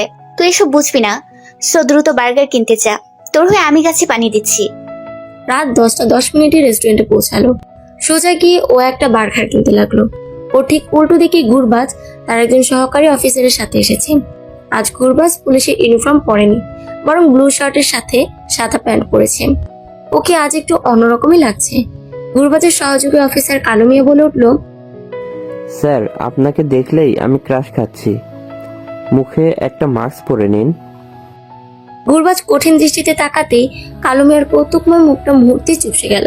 ও বিড়বিড় করে বলতে লাগলো, নিজের রূপ সবাইকে দেখাতে চান, সেটা সরাসরি বললেই হয়। মাস্ক পরতে বলায় আমার দিকে অমন দৃষ্টিতে তাকানোর কোনো মানে আছে? আমার বুঝি ভয় করে না? গুরবাজ ভ্রুকুচকে ওর দিকে তাকিয়ে বলল, কি ফাসুর ফুসুর করছো? কালো মিয়া থতমত খেলেও দ্রুত জবাব দিল, যাই ভাবি না কেন, কিন্তু আপনার বিষয়ে কিছুই ভাবছিলাম না। গুরবাজ শান্ত চোখে কিছুক্ষণ ওর দিকে তাকিয়ে থাকলো। এতে করে কালো মিয়া ভয়ে একটা ঢোক দিল। অতঃপর এপাশ ওপাশ তাকাতে তাকাতে বলল, আমার দিকে না তাকিয়ে ম্যামকে খুঁজুন স্যার, উনি না আবার আসামির মতো ফুরুত করে হাত থেকে ফসকে যায়। গুরবাজ কাটকাট গলায় জবাব দিল, আমার হাত তোমার মতো না, চোরের মতো হাতে সরিষার তেল মাখলে আসামি হাত ফসকে পালাবে না তো আঠার মতো চিপকে থাকবে? ওরা দুজন এভাবে বেশ কিছুক্ষণ কথা বলতে লাগলো। ওদিকে রাত বার্গার কেনা শেষে রেস্টুরেন্ট থেকে বেরোতে যাবে, এমন সময় ওর নজর গুরবাজের দিকে গেল। সাথে সাথে ওর চোখ বড় বড় হয়ে গেল এবং গুরবাজের সাথে কালকের বলা কথাগুলো মনে পড়ে গেল। ও দ্রুত পদে রেস্টুরেন্ট থেকে বেরিয়ে যেতে ধরলে গুরবাজ আর কালো মিয়া দরজার সম্মুখের দিকে চলে গেল। তাই রাত উল্টো ঘুরে একটা টেবিলের নিচে গিয়ে লুকিয়ে পড়ল। টেবিলের নিচ থেকে দেখলো দুজোড়া পা রেস্টুরেন্ট থেকে বেরিয়ে গেল। তা দেখে রাত স্বস্তির নিঃশ্বাস ফেলে টেবিলের নিচ থেকে মাথা বের করতেই গুরবাজকে দেখতে পেল। ওকে দেখে ভূত দেখার মতো ভয় পেয়ে রাত চিৎকার করে উঠল। তারপর তাড়াহুড়ো করে টেবিলের নিচে থেকে বেরোতে ধরে মাথায় ব্যথাও পেল। গুরবাজ ওর অবস্থা দেখে বলল, হেই, রিল্যাক্স। বাই দ্য ওয়ে, টেবিলের নিচে কি করছিলে তুমি? রাত আমতা আমতা করে বলতে লাগলো, কই কিছু না, একটু দেখলাম টেবিলের নিচ থেকে রেস্টুরেন্টটা কেমন দেখায়। গুরবাজ আহাম্মক হয়ে রাতের দিকে তাকালো আর রাত 32 পাটি দাঁত বের করে জোরপূর্বক হাসতেছে। ক্ষণকাল পিনপতন নীরবতা বিরাজমান থাকলো। রাত এখনো দাঁত বের করে হাসতেছে। গুরবাজ আহাম্মক হয়ে কিছুক্ষণ ওর দিকে তাকিয়ে থেকে বলল, ওয়াও, তা কেমন দেখলে? অসাধারণ ভিউ, বিশ্বাস না হলে আপনিও দেখতে পারেন। থাক, তুমি দেখেছো তাতেই হবে, আমি তোমাকে বিশ্বাস করি। রেস্টুরেন্ট দেখা শেষ হয়ে থাকলে চলো বসা যাক। রাতের বুক ধুকপুক করতে লাগলো। ও গুরবাজের সাথে এক মুহূর্ত সময় কাটাতেও রাজি না। এইভাবে বার্গার কিনতে এসে ফেসে যাবে সেটাও ভাবতেই পারেনি। তাই চুপচাপ দাঁড়িয়ে থেকে মনে মনে কিছু জটলা পাকাতে লাগলো। হঠাৎ একটা বুদ্ধি আসায় ও গলা খাকারি দিয়ে বলল, আমাকে যা ভাবছেন তা আমি না, আমি রাত না, আমি জ্যোৎস্না। বলে ও নিজেকে যথাসম্ভব জ্যোৎস্নার মতো আত্মবিশ্বাসী করার প্রয়াসে মুখে জোরপূর্বক হাসি টেনে আনলো। ওর দিকে ভ্রুকুচকে কিছুক্ষণ এক দৃষ্টিতে তাকিয়ে থেকে গুরবাজ অত্যন্ত শান্ত গলায় বলল, মজা করার মোডে নেই, দ্রুত আমার পিছন পিছন চলে আসো রাত। আর আমি জ্যোৎস্না, আমি আপনার শালি, বউ না। গুরবাজ বাঁকা হেসে ওর দিকে তাকিয়ে বলল, যাক, এই ওসিলাই নিজেকে আমার বউ তো বললে, বেশি অভিনয় করতে হবে না, আমি জানি তুমি রাত, সো পিছু পিছু আসো। বলে গুরবাজ হাঁটতে শুরু করলো। রাত হতভম্ব হয়ে ওর গমন পথের দিকে তাকিয়ে থাকলো। ওদের দু বোনকে ওদের মা ব্যতীত আর কেউ চিনতে পারে না। যদিও বৈশিষ্ট্য দেখে বোঝে কোনটা রাত আর কোনটা জ্যোৎস্না, কিন্তু রাত তো আজ প্রথমবারের মতো জ্যোৎস্নার মতো আজব কথাবার্তা বলেছে। তবুও গুরবাজ কিভাবে চিনতে পারলো? এসব চিন্তায় ভাটা পড়লো গুরবাজের ডাকে। অনিচ্ছা সত্ত্বেও রাত ওর দিকে এগিয়ে গেল। গুরবাজ নির্দিষ্ট একটা আসনের সামনে গিয়ে দাঁড়ালো। রাত চলে আসতেই ও হাত বাড়িয়ে ওকে আসন গ্রহণ করার জন্য আমন্ত্রণ জানালো। রাত দূরে দূরে বুকে বসে পড়লো। গুরবাজও ওর সম্মুখে গিয়ে বসলো। ওয়েটারকে ডেকে গুরবাজ অর্ডার দিয়ে দিল। অর্ডার দেওয়া শেষে সামনে তাকাতেই দেখলো রাত নিচু করে বসে আছে। তা দেখে ও গলা খাকারি দিয়ে বলল, আজ তো পুলিশ হয়ে আসিনি, তবু মাথা নিচু করে রাখবে। রাত 1 মিনিট পর কাটকাট গলায় বলল, মিথ্যা কথা বলছেন কেন? পুলিশ না হয়ে আসলে পেছনের জন কে? মনে হচ্ছে আমি কোনো ভুল করেই উনি আমাকে জেলে বন্দি করে রাখবেন। গুরবাজের ভ্রু কুচকে গেল। ও চকিতে পিছু ঘুরে তাকালো। দেখতে পেল কালো মিয়া 32 পাটি দাঁত বের করে ওর ঠিক পিছনে দাঁড়িয়ে আছে। গুরবাজ নর্মাল ড্রেসে আসলেও কালো মিয়া পুলিশের ইউনিফর্ম পরেই এসেছে। ওর দিকে তাকাতে গুরবাজের মেজাজ খারাপ হয়ে গেল। ও বিরক্তিতে চকারান্ত উচ্চারণ করে বলল, আশ্চর্য, তুমি আমার পিছু ছাড়ছো না কেন? কালো মিয়া অমায়িক হেসে বলতে লাগলো, আপনার সুরক্ষার দায়িত্ব আমার উপরে স্যার। আপনাকে আমি এক মুহূর্তের জন্য চোখের আড়াল হতে দিব না। আপনি যেখানে আমি সেখানে। বাথরুমে গেলেও আমাকে সাথে নিয়ে যেতে হবে আপনাকে। হ্যাঁ, বাসর ঘরেও যেও, স্টুপিড কোথাকার। কালো মিয়ার দাঁত আরো প্রসারিত হয়ে গেল। ও লাজুক হেসে বলতে লাগলো, আপনি অনুমতি দিলে যাব স্যার, কোনো সমস্যা নেই স্যার আমার। গুরবাজ এবার ভীষণ রেগে গেল। ধমকে উঠে বলল, ননসেন্স, এক্ষুনি আমার সামনে থেকে দূর হয়ে যাও। তোমাকে যেন আমার আশেপাশে না দেখি, অন্তত আজকে। ওর ধমকে কালো মিয়ার দাঁত বন্ধ হয়ে গেল। ও দ্রুত জায়গায় প্রস্থান করলো। ওর থেকে চোখ সরিয়ে গুরবাজ নিজের রাগ নিয়ন্ত্রণ করে কণ্ঠটা স্বাভাবিক করলো। অতঃপর রাতের দিকে তাকালো। রাত হতভম্ব চোখে ওর দিকে তাকিয়ে আছে। তা দেখে গুরবাজ কিছু বলতে যাবে, তার আগে রাত বলে উঠলো, আপনি ভীষণ নির্লজ্জ আর অসভ্য। গুরবাজ ক্ষণকাল চুপ থেকে গালে হাত দিয়ে রাতের দিকে তাকালো। তারপর শান্ত গলায় বলল, যেমনই হই না কেন, আমিটা কিন্তু তোমার মালিকানা। রাত তৎক্ষণাৎ মাথা নামিয়ে নিল। এই ছেলে দ্রুতই টপিক বদলানোর মতো ট্যালেন্ট নিয়ে ঘোরে। ওকে লজ্জা পেতে দেখে গুরবাজ বলতে লাগলো, লজ্জা না পেয়ে আমার দিকে একটু তাকাও। সত্যি বলছি, আজ সামনে কোনো পুলিশ দেখতে পাবে না। রাত তবুও মাথা তুলল না। হঠাৎ পাশে চোখ দিতেই ওর লজ্জা আর অস্বস্তি হারিয়ে গেল এবং ভীষণ হাসি পেল। কালো মিয়া এত ধমকেও যায়নি। ও এই টেবিলের থেকে খানিকটা দূরে আরেকটা টেবিলে বসে আছে, সামনে খবরের কাগজ নিয়ে। নিজেকে আড়াল করার চেষ্টা, এই আর কি। তবুও খবরের কাগজ নিচু করে শুধুমাত্র চোখ দুটো বের করে ওদের দিকে বারবার নজর দিতেও ভুলছে না কালো মিয়া। ওর অবস্থা দেখে রাতে সত্যি ভীষণ হাসি পেল, কিন্তু হাসা ঠিক হবে না ভেবে হাসি আটকানোর সর্বোচ্চ চেষ্টা করতে লাগলো। তবুও হাসি বাইরে চলেই এলো। ও মৃদু মৃদু হাসতে লাগলো। ওকে হাসতে দেখে গুরবাজের ভ্রু কুচকে গেল। ব্যাপারটা কি দেখার জন্য ও রাত যেদিকে তাকিয়ে হাসছিল সেদিকে তাকালো। ও তাকানোর সাথে সাথেই কালো মিয়া নিজেকে খবরের কাগজের বিপরীতে লুকিয়ে ফেললো। কিন্তু গুরবাজের চোখকে ফাঁকি দিতে পারলো না। ও কটমট দৃষ্টিতে কালো মেয়ের দিকে তাকিয়ে থাকলো। ওদিকে রাত এবার জোরেই হেসে ফেললো। হাসতে হাসতে ওর চোখ হঠাৎ গুরবাজের দিকে চলে গেল, যে এখনো কঠিন দৃষ্টিতে কালো মিয়ার দিকে তাকিয়ে আছে। রাতের নজর সবেমাত্র গুরবাজের দিকে ভালোভাবে চলে গেল। সত্যি আজ কোনো পুলিশ ওর সামনে দাঁড়িয়েনি, বরং সাধারণের মধ্যে একজন অসাধারণ পুরুষ ওর সামনে বসে আছে। প্রথমবারের মতো রাতের মনে হলো ছেলেটা দেখতে খুব একটা খারাপ না, যদিও সেটা 1 মিনিটের মতো মনে হলো। গুরবাজ ওর দিকে তাকাতেই রাত আশ্চর্যজনক এক কথা বলে উঠল, ও, আপনি তাহলে মানুষ? গুরবাজের কঠিন মুখটা মুহূর্তেই আহাম্মক হয়ে গেল। মানে এমন একটা প্রশ্নের কি উত্তর দেওয়া উচিত সেটাও জানা নেই। জন্মের পর এমন প্রশ্ন কেউ করেনি তো, তাই কোনো অভিজ্ঞতা নেই। তবুও নিজেও অদ্ভুত একটা উত্তর দিল, এতদিন বাবা বলতো আমি নাকি গন্ডার। আমিও জানতাম না যে আমি একজন মানুষ। আমার আসল পরিচয় জানানোর জন্য তোমাকে জাজাকিল্লা রাত সিদ্দিকী। এবার রাত থতমত খেয়ে গেল। ও ইচ্ছা করে প্রশ্নটা করেনি, হুট করে বিনা অনুমতিতে মুখ থেকে বেরিয়ে গিয়েছিল। ও সম্পূর্ণ নির্দোষ। ওদের এমন উদ্ভট পরিস্থিতিতে হঠাৎ কোথা থেকে নিলয় হন্তদন্ত হয়ে রাতের সম্মুখে এসে বলতে লাগলো, আমার সতীন বানানোর জন্য উঠে পড়ে লেগেছে দেখছে। রাত হঠাৎ এমন প্রশ্নে কিংকর্তব্য বিমূঢ় হয়ে গেল। নিলয় রাগত মুখে রাতের দিকে তাকিয়ে আছে। ওর নজর এখনো গুরবাজের দিকে যায়নি। ওর কনফিউশন ক্লিয়ার করার আগে ও পুনরায় বলতে লাগলো, এই জন্য আমার ফোন ধরছিলে না, তাই না? সেদিনও পুলিশের সৌন্দর্যের কি প্রশংসাই না করলে, এখন আবার নতুন আরেকজনের প্রশংসা করতে এসছো। কথাটা বলতে বলতে নিলয়ের ঠোঁট উঠে আসলো। কান্না করার পূর্ব মুহূর্তে যেমন অবস্থা হয় আর কি। ও কম্পিত গলায় বলতে লাগলো, আমি প্রতিদিন জিম করে এত সুন্দর বডি বানালাম, কিন্তু তুমি আমার প্রশংসা করো না। ওয়াই? আই ওয়ান্ট উত্তর। গুরবাজ বসা থেকে উঠে নিলয়ের সম্মুখে দাঁড়িয়ে বলতে লাগলো, রিল্যাক্স ব্রাদার, কি সমস্যা তোমার? আমার বউয়ের কাছে নালিশ করে লাভ আছে? গুরবাজকে দেখতেই নিলয়ের অস্থির সত্তা শান্ত হয়ে গেল। ও ভ্রকুচকে এক পলক গুরবাজের দিকে তাকালো, তো এক পলক রাতের দিকে তাকালো। ওর অবস্থা দেখে গুরবাজ বলতে লাগলো, এটা আমারটা, তোমারটা বাড়িতে আছে, সেখানে গিয়ে অভিযোগ জানাও। বিয়ে করতে চাচ্ছ অথচ নিজের বউকে চিনো না, এটা ভীষণ লজ্জার কথা। নিলয় থতমত খেয়ে গেল। পর মুহূর্তে গলা খাকারি দিয়ে বলতে লাগলো, কেমন লাগলো আমার অভিনয়? গুরবাজ ভ্রকুচকে ওর দিকে তাকিয়ে বলল, মানে? নিলয় দাঁত কেলিয়ে বলল, মানে আমি ইচ্ছা করে এমন করছিলাম, দেখলাম তোমরা চমকে গেলে ঠিক কেমন লাগে। রাত দীর্ঘশ্বাস ফেলে মনে মনে বলল, জ্যোৎস্নার মতোই নিজের ভুল ঢাকার জন্য আউল ফাউল লজিক দেখানো শুরু করেছে। ছ্যা। নিলয় কোনো মতে নিজের সম্মান হাতে নিয়ে রেস্টুরেন্ট থেকে বেরিয়ে এলো।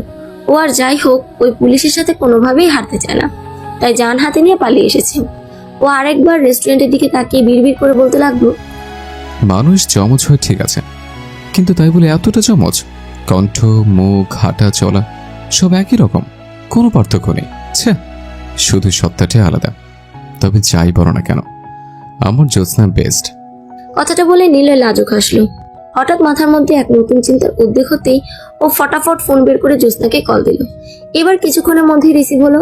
রিসিভ হতেই নিলয় বলতে লাগলো, দেখা দেখি সুন্দর পর্ব শুরু হয়ে গেছে, অথচ আমাকে তুমি ডাকলে না। জ্যোৎস্না ভ্রকুচকে বলল, মানে তোমার বোন আর ওই পুলিশ রেস্টুরেন্টের সুখ দুঃখের আলাপ করছে, আমরা করবো না? এটা মাঝখানে বিষয় হয়ে দাঁড়িয়েছে। জ্যোৎস্না দাঁত কপাটি বের করে বলল, বাহ, ওরা কথা বলছে তাহলে। যাক, শুনে শান্তি পেলাম। আমি কি বললাম আর তুমি কি বলছো? চলো না আমরা একটু দেখা করি। জীবনের রাস্তা ছাড়ার কোথাও তোমাকে দেখার সুযোগ হয়নি আমার। পারবো না, আমি 20টা আপেল নিয়ে বসেছি, এদের না খাওয়া পর্যন্ত শান্তি পাবো না। নিলয় হতভম্ব হয়ে গেল, তবুও ব্যঙ্গ করে বলল, 20টা কম হয়ে গেল না? জানি কম হয়েছে, কিন্তু আজ একটু কম ক্ষুধা পেয়েছে তো তাই কম খাচ্ছি। নিলয় আহাম্মক হয়ে গেল। ক্ষণকাল চুপ থেকে ও স্বস্তির নিঃশ্বাস ফেলে বলল, ভাগ্যিস আমাদের বাড়িতে অনেক ফলের গাছ আছে, নয়তো তোমাকে খাওয়াতে আমি ফকির হয়ে যেতাম। জ্যোৎস্না রাগত স্বরে বলল, ফোন রাখুন তো। এই দাঁড়াও, একটা প্রশ্ন ছিল। কি? তোমার কাছে আমি বড় না আপেল? জ্যোৎস্না তৎক্ষণাৎ জবাব দিল, নিঃসন্দেহে আপেল। নিলয়ের মুখে হাসি ফুটতে ধরেছিল আতে আপনি হবে ভেবে, কিন্তু আতে আপেল হওয়ায় ওর মুখটা পোড়া বেগুনের মতো চুপসে গেল। ওদিকে জ্যোৎস্না ফোন কেটে দিয়েছে। নিলয় হতাশ শ্বাস ফেলে কান থেকে ফোন নামিয়ে বলতে লাগলো, আমার জীবনে আপেলও যে শত্রু হতে পারে সেটা কি জানা ছিল? কেন যেন নিজেকে স্নো হোয়াইট মুভির স্নো হোয়াইটকে আপেল খাওয়ানো ডাইনিটা মনে হচ্ছে। কিছুদিন নিশ্চুপ থাকার পর আজ গালিব মেহতাব তার অতি অপ্রিয় ডাক্তারকে নিয়ে চলে আসলেন সিদ্দিকী পরিবারে। সেদিনের অপ্রীতিকর ঘটনার পর বিয়ের দিন তারিখ নিয়ে আলোচনা করার মতো মানসিক অবস্থায় কেউ ছিল না। শুধু গালিব মেহতাবই না, নিলয়ের বাবা এনামুল মাহমুদ আর ওর মা নিতু খাতুনও এসেছেন। গালিব মেহতাব ওনাদের সাথে সৌজন্যমূলক কথা বললেন, অতঃপর জোবায়ের সিদ্দিকের সাথে বিয়ে নিয়ে আলোচনা করতে লাগলেন। এখানে শুধু বড়রাই আছে। জ্যোৎস্না রাত কলেজে, গুবরাজ আর নিলয় নিজেদের কর্মস্থলে। বিয়ের দিন তারিখ ঠিকঠাক করে ওনারা খাবার খেতে খেতে খোশ গল্পে মেতে উঠলেন। সেই সময় জ্যোৎস্না রাত কলেজ থেকে ফিরে আসলো। এসে অনাকাঙ্ক্ষিত মানুষদের দেখে দু বোন থমকে গেল। যদিও জ্যোৎস্না একটু একটু লজ্জা পাচ্ছে, কিন্তু রাতের ভীষণ ভয় করছে। ও এখনো গুবরাজকে মেনে নিতে পারেনি। মেয়েদের দিকে নজর যেতেই জুবাইর সিদ্দিকী গাল প্রশস্ত করে হেসে বললেন, এই তো আমার অমাবস্যার রাত চলে এসেছে। ওনার কথা শুনে এক সেকেন্ড চুপ থেকে সকলে মাথা নিচু করে হাসতে লাগলো। অবশ্য জ্যোৎস্না হাসছে না, ও কটমট দৃষ্টিতে নিজের বাবার দিকে তাকিয়ে আছে। গালিব মেহতাবের হাসতে হাসতে শ্বাস টান উঠতে ধরল। তা দেখে ডাক্তার মনসুর উত্তেজিত হয়ে বলতে লাগলো, স্যার, শ্বাসকে আদর করে ডাকুন আর বলুন যে শান্ত হয়ে যাও, তাহলে দেখবেন শ্বাস নর্মাল হয়ে গেছে। গালিব মেহতাব বুকে হাত দিয়ে কটমট দৃষ্টিতে ওর দিকে তাকিয়ে বলল, যেখানে আমার বউ আমার কথা শুনেনি সেখানে শ্বাস শুনবে উজবুক? শুনতেও পারে স্যার, শ্বাস তো আর মেয়ে মানুষ না। উপরে গম্ভীর মুখ করে থাকলেও এই প্রথমবার মনসুর এর কথায় গালিব মেহতাব সম্মত হলেন। এইসব আবল তাবল কথা বললেও মনসুর খুব ভালো মতো গালিব মেহতাবের চিকিৎসা করে, কিন্তু এই হুটহাট শ্বাস টান উঠে গেলে এসব কথা বলে ওনার মনোযোগ ডাইভার্ট করার চেষ্টা করে ও, এবং এতে কাজও হয়। নাইমা রহমান নিজের স্বামীর প্রতি প্রচন্ড হতাশ। এই নাম ভুলে যাওয়ার রোগ সেই বিয়ের পর থেকে দেখছেন। ওনাকে যে কত অদ্ভুত অদ্ভুত নামে ডাকতো সেসবের কথা না তোলাই ভালো। উনি ভেবেছিলেন বাচ্চাদের নাম অন্তত ভুলবে না, কিন্তু না, ওনাকে ভুল প্রমাণ করে দিয়ে জুবাইর সিদ্দিকী নিজের বাচ্চার নামও মনে রাখতে পারেন না। স্বামীর থেকে নজর সরিয়ে উনি মেয়েদের দিকে দৃষ্টি নিবদ্ধ করে বলতে লাগলেন, মেয়েরা দ্রুত গিয়ে ফ্রেশ হয়ে নিচে আসো, তোমাদের হবু শ্বশুরবাড়ির সাথে কথাবার্তা বলতে হবে তো নাকি? বিয়ের দিন তারিখ তো ঠিক করে ফেলেছি অলরেডি। রাতের চল ঝুলে গেল। ও কিছু বলতে যাবে তার আগেই জ্যোৎস্না ওকে টেনে উপরে নিয়ে গেল। ওর তো আর রাতের মতো বিয়ে করতে সমস্যা নেই। দু বোন চলে যেতেই জুবাইর সিদ্দিকী গলা খাকারি দিয়ে নিজের একটু আগের করা ভুল ঢাকতে বলে উঠলেন, তা আপনাদের মেয়েদের দেখছি না যে? গালিব মেহতাব বুকে হাত দিয়ে চোখ বড় বড় করে বললেন, আমার মেয়ে, আমার মা, মেয়ে, বউ কেউ নেই। এনামুল মাহমুদও সমান হতভম্ব গলায় বললেন, ভাইজান, আমারও তো 2 ছেলে, মেয়ে নেই। নিলয় আর প্লাবন আমাদের 2 মাত্র ছেলে। জুবাইর সিদ্দিকী ইচ্ছাপূর্বক কাসার অভিনয় করতে লাগলেন। সামনের মানুষগুলো আসল কাহিনী বুঝতে সক্ষম না হলেও নাইমা রহমান বেশ ভালোভাবেই বুঝলেন যে জুবাইর সিদ্দিকী মেয়েরা বলতে গুবরাজ আর নিলয়কে বুঝিয়েছে। মিথ্যা কাশি বন্ধ করে উনি বললেন, এই আপনাদের মনোযোগ আমার কথায় আছে দেখছি। আমি তো জানি যে আপনাদের মেয়ে নেই, মনোযোগ আকর্ষণ করার জন্য ওই কথা বলেছি আমি। ওনার কথা শুনে বাকিরা সামান্য হাসলেন। অন্যদিকে নাইমা রহমান দীর্ঘশ্বাস ফেললেন। এবার কোনো ভুল না করে জুবাইর সিদ্দিকী বললেন, ছেলেরা কখন আসবে? এনামুল মাহমুদ বললেন, এতক্ষণ এসে যাওয়ার কথা, হয়তো কাজে ফেসে গিয়েছিল। ওনার কথা শেষ হলে গালিব মেহতাব বলে উঠলেন, আমার ছেলে সম্ভবত আসামিদের সাথে সময় কাটাচ্ছে। ওদের সাথে একটু সুখ দুঃখের আলাপ করা শেষ হলে চলে আসবে বলে আশা করা যায়। গালিব মেহতাবের কথায় একটু হাসবেন তার আগেই সবার মনোযোগ আকর্ষণ করলো সিঁড়ি বেয়ে নেমে আসা রাত সিদ্দিকী। ও লাল কালোর সংমিশ্রণের একটা শাড়ি আর হিজাব পরেছে। ওর দিকে তাকিয়ে সকলে বলে উঠল, মাশাআল্লাহ। রাত মাথা নিচু করে সকলের সামনে চলে আসলো। দুই পক্ষই ওকে নিজের বৌমা ভাবছে। গালিব মেহতাব রাতের থেকে চোখ সরিয়ে পাশে তাকাতেই কিছুটা চিন্তিত হয়ে পড়লেন। অতঃপর বলে উঠলেন, 1 মিনিট ভাইজান, এটা আমার বৌমাও হতে পারে, তাই আপাতত চোখ সরিয়ে রাখুন। ওনাদের টানা হেসরার মাঝে জুবাইর সিদ্দিকী মুস্কি হেসে বললেন, আমার মেয়ে জিমকে শাড়ি পরলে অনেকটা সুন্দর লাগে। সকলে হতভম্ব চোখে ওনার দিকে তাকালেন। জিম এতক্ষণ কোথায় ছিল সেটা জানা নেই, কিন্তু ওর নাম উচ্চারণের 50 সেকেন্ডের মাথায় ও কথা থেকে বাবার সম্মুখে এসে কাট গলায় বললেন, বাবা, আমি বুঝে গেছি তুমি আপুদের আগে আমাকে বিয়ে দিতে চাও। ব্যাপার না, আমি মাইন্ড করব না, পাতি দেখা শুরু করে দাও। ওর কথায় জুবাইর সিদ্দিকী থতমত খেয়ে গেলেও বাকিরা জোরে হেসে ফেললেন। মনসুর নিজে হাসার পাশাপাশি গালিব মেহতাবকে আস্তে হাসার পরামর্শ দিতে লাগলো, যেন আবার শ্বাস টান না উঠে। জ্যোৎস্না সিঁড়ি বেয়ে নামতে নামতে বলতে লাগলো, খুব পেকে গেছিস তাই না? এখনো শার্টের বোতাম লাগানো শিখিসনি, তাতে বউ চাচ্ছিস? ছ্যাঃ। আমি কি আর সাথে চাচ্ছি? বাবাই আমাকে বাধ্য করেছে। এখন তো আমার গুরুবাজ ভাইয়া আর নীলয় ভাইয়ের সামনে যেতে লজ্জা করে, মনে হয় ওদের না হওয়া। আরো একবার সবাই হেসে উঠল। মনসুরের কথাকে পাত্তা না দিয়ে গালিব মেহতাব জোরে জোরে হাসতে লাগলেন। অবশ্য শ্বাস টানও উঠেছে ফলশ্রুতিতে, কিন্তু উনি মনসুরকে সেটা বুঝতে দেননি। তবে নিজেকে সামলে নিয়ে উনি এনামুল মাহমুদের কানের কাছে মুখ নিয়ে গিয়ে বললেন, আগেই বলেছিলাম এটা আমার বৌমা। আপনার বৌমা তো সবেমাত্র আসলো। এনামুল মাহমুদ কিছু বললেন না, শুধু মুচকে হাসলেন। উনি একদম শান্তশিষ্ট একজন মানুষ, খুব বেশি কথা বলেন না। ওদিকে জ্যোৎস্না রাতের পাশে গিয়ে বসলো। আজ ওদের দুজনকে আলাদা করা খুব কঠিন, কারণ দুজনেই একই শাড়ি, একই হিজাব একইভাবে পরেছে। তার উপর দুজনেই মাথা নিচু করে রেখেছে। অবশ্য জ্যোৎস্না লজ্জায় আর রাত ভয়ে। একটু পর নিলয় চলে আসলো। এসেই বেচারা থমকে গেল। নিজের প্রিয় মানুষটাকে যেন নতুন রূপে দেখছে ও, একদম লাজুক লাল টুকটুকে বউয়ের মতো। কিন্তু পর মুহূর্তে ওর মুগ্ধতা ভরা মুখমণ্ডল কুঁচকে গেল, কারণ দুটো লাজুক লতা বসে আছে। এর মধ্যে কোনটা ওর সেটা ও ঠাউর করতে সক্ষম হচ্ছে না। নিজের হতভম্বতা কাটিয়ে ও বড়দের সালাম দিয়ে সকলের সাথে টুকটাক কথা বলে বাবা মায়ের পাশে বসে পড়লো। তারপর চোখ শুরু করে সামনের দুই ব্যক্তির দিকে তাকিয়ে থাকলো। খুঁটিয়ে খুঁটিয়ে দেখতে লাগলো কোনো পার্থক্য খুঁজে পাওয়া যায় কিনা, কিন্তু কিছুই পেল না ও। মনে হচ্ছে জ্যোৎস্নাকে ফটোকপি করে আরেকটা জ্যোৎস্না বানানো হয়েছে। জ্যোৎস্না আর চোখে মাথা চুলকাতে থাকা দ্বিধান্বিত নিলয়কে দেখে ঠোঁট চেপে হাসতে লাগলো।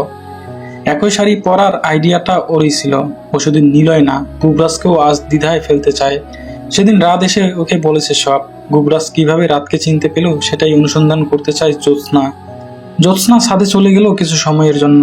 আসলে ওর ভীষণ ক্ষুধা পেয়েছে। সকলের সামনে তো তার শান্তিমতো খাওয়া যাবে না, তাই ও ছলছাতুরি করে এদিকে চলে আসলো। শাড়ির আঁচলের নিচে আসার সময় কিছু ফল নিয়ে এসেছে ও। তবে হাত দুটো মিলে 3টার মতো আপেল আর একটা কমলা দেখে জ্যোৎস্না ভ্রু কুঁচকে গেল। ও আফসোসের স্বরে বলে উঠল, এটুকু দিয়ে তো আমার পেটের এক কোণাও ভরবে না। ছ্যাঃ, তাড়াহুড়ো করতে গিয়ে যে এত কম আনবো সেটা কি জানা ছিল? হতাশ হলেও জ্যোৎস্না আপেল খেতে শুরু করলো। এই সময় গুবরাজের গাড়ি এসে বাড়ির সামনে দাঁড়ালো। ও গাড়ি থেকে নেমে ফোন বের করলো। গালিব মেহতাব বেশ কয়েকবার ফোন দিয়েছিল ওকে। ফোনের পাশাপাশি একটা মেসেজও দেখতে পেল। মেসেজ ওপেন করে দেখলো সেখানে লেখা, আমার বৌমা শাড়ি পরেছে, দেখতে চাইলে আয়, না চাইলে আসামির সাথে শুয়ে থাক। গুবরাজ কপাল কুঁচকে মেসেজটার দিকে ক্ষণকাল তাকিয়ে থেকে ফোন পকেটে পড়লো। হঠাৎ ছাদের দিকে নজর যেতেই ওর কুঞ্চিত ভ্রু যুগল সোজা হয়ে আসলো। বাবার কথা ভুলে গিয়ে মুগ্ধ হয়ে ছাদে থাকা শাড়ি পরিহিত রমণীটির দিকে তাকিয়ে থাকলো। ও দ্রুত পদে ভিতরে প্রবেশ করলো। তারপর আশেপাশে খুব একটা নজর না দিয়ে সোজা গিয়ে হবু শ্বশুর শাশুড়িকে সালাম দিল। তারপর খোলা হাওয়া মন ভরে উপভোগ করার মিথ্যা অজুহাত দেখিয়ে চটজলতি সিঁড়ি বেয়ে উপরে উঠতে লাগলো ছাদে যাওয়ার জন্য। ও এতটাই অন্যমনস্ক ছিল যে রাতকে পাশ কাটিয়ে যাওয়ার সময় বলল, সাইড প্লিজ শালিকা। গুবরাজ চলে গেল। রাত অবাক চোখে কিছুক্ষণ ওর গমন পথের দিকে তাকিয়ে থেকে বিড়বিড় করে বলল, শালিকা, জ্যোৎস্নার পরিকল্পনা সফল হতে চলেছে দেখছি। সেদিক থেকে চোখ সরিয়ে রাত বড়দের চা দিতে লাগলো। ওদিকে নিলয় এবার 100% শিওর যে এটাই ওর জ্যোৎস্না। পুলিশ যেহেতু উপরের জনের কাছে গিয়েছে, তাহলে আর কোনো সন্দেহই রইল না। রাত সকলকে চা দিতে দিতে নিলয়ের সম্মুখে চলে গেল। সামান্য হেসে ও একটা কাপ ওর হাতে দিয়ে দিল। নিলয় চায়ের কাপ নিয়ে ভ্রু নাচিয়ে রাতকে চোখ মারলো। এতে করে রাত থতমত খেয়ে গেল। তাই ও চটজলদি নিলয়ের সামনে থেকে চলে গেল। সকলকে চা দেওয়া শেষে রাত পুনরায় নিজের আসনে গিয়ে বসলো। কিন্তু নিলয়ের দিকে চোখ যেতেই ওর ভ্রু কুঁচকে গেল। নিলয় ওর দিকে এক দৃষ্টিতে তাকিয়ে আছে। 1 সেকেন্ডের জন্যও চোখের পলক ফেলছে না। রাত তাকাতেই নিলয় ওকে ফ্লাইং কিস দিল। রাতের চোখ ছানাবড়া হয়ে গেল। ও তৎক্ষণাৎ চোখ সরিয়ে নিলাম। ভুলেও দ্বিতীয়বার ওর দিকে তাকালো না। ওর ইচ্ছা হচ্ছে গলা ফাটিয়ে বলতে, এই আমি সেই আমি না, আর সেই আমি এই আমি না। প্লিজ পুট ইউর নজর অন্য জায়গায়। কিন্তু বড়দের সামনে ও কিছুই বলতে পারছে না। আর না পারছে ইশারায় নিলয়ের ভুল ভাঙিয়ে দিতে। কেননা তাকানোর সাথেই একটা ফ্লাইং কিস ওর দিকে লাফাতে লাফাতে চলে আসছে। গুবরাজ ছাদে গিয়ে থেমে গেল। ওর বুকটা ধরাস ধরাস করতেছে। গালিব মেহতাবের মতো বুকে হাত দিয়ে হৃদয়টাকে নমনীয় করার চেষ্টা করে ও এক পা করে এগিয়ে গেল। ওদিকে জ্যোৎস্না উপর মুখ হয়ে গোগ্রাসে আপেল আর কমলা গিলছে। গুবরাজ ঠিক 4 কদম দূরত্বে গিয়ে থেমে গেল। তারপর গলা খাকারি দিয়ে বলল, এই যে আমার বাচ্চার মাম্মা, আমাকে কি একটু মনে জায়গা দেওয়া যাচ্ছে না? তুমি তো আমার হৃদয়ে বড় একটা জায়গায় নিজের মালিকানা প্রতিষ্ঠিত করেছো, তাহলে আমাকে কেন দিচ্ছ না? জ্যোৎস্নার মুখ থেকে আপেলের টুকরো পড়ে গেল। চোখ দুটোও বড় বড় হয়ে গেল। পুরো বিষয়টা হজম করতে ওর পাক্কা 1 মিনিট লাগলো। পর মুহূর্তে মাথায় দুষ্ট বুদ্ধি চলে আসলো। ওপর দিকে মুখ করে রেখেই ও কণ্ঠটা নরম করে বলল, আপনার কথা একটু ভুল ছিল, তাই জায়গা দিতে সময় লাগছে। গুবরাজ ভ্রু কুচকে বলল, কি ভুল বলেছি? এই যে বাচ্চার মাম্মা বলে ডাকলেন, কিন্তু আমাদের তো বাচ্চা নেই। আমাকে আগে নিজের ঘরণী বানিয়ে নিন, তারপর ভেবে দেখব।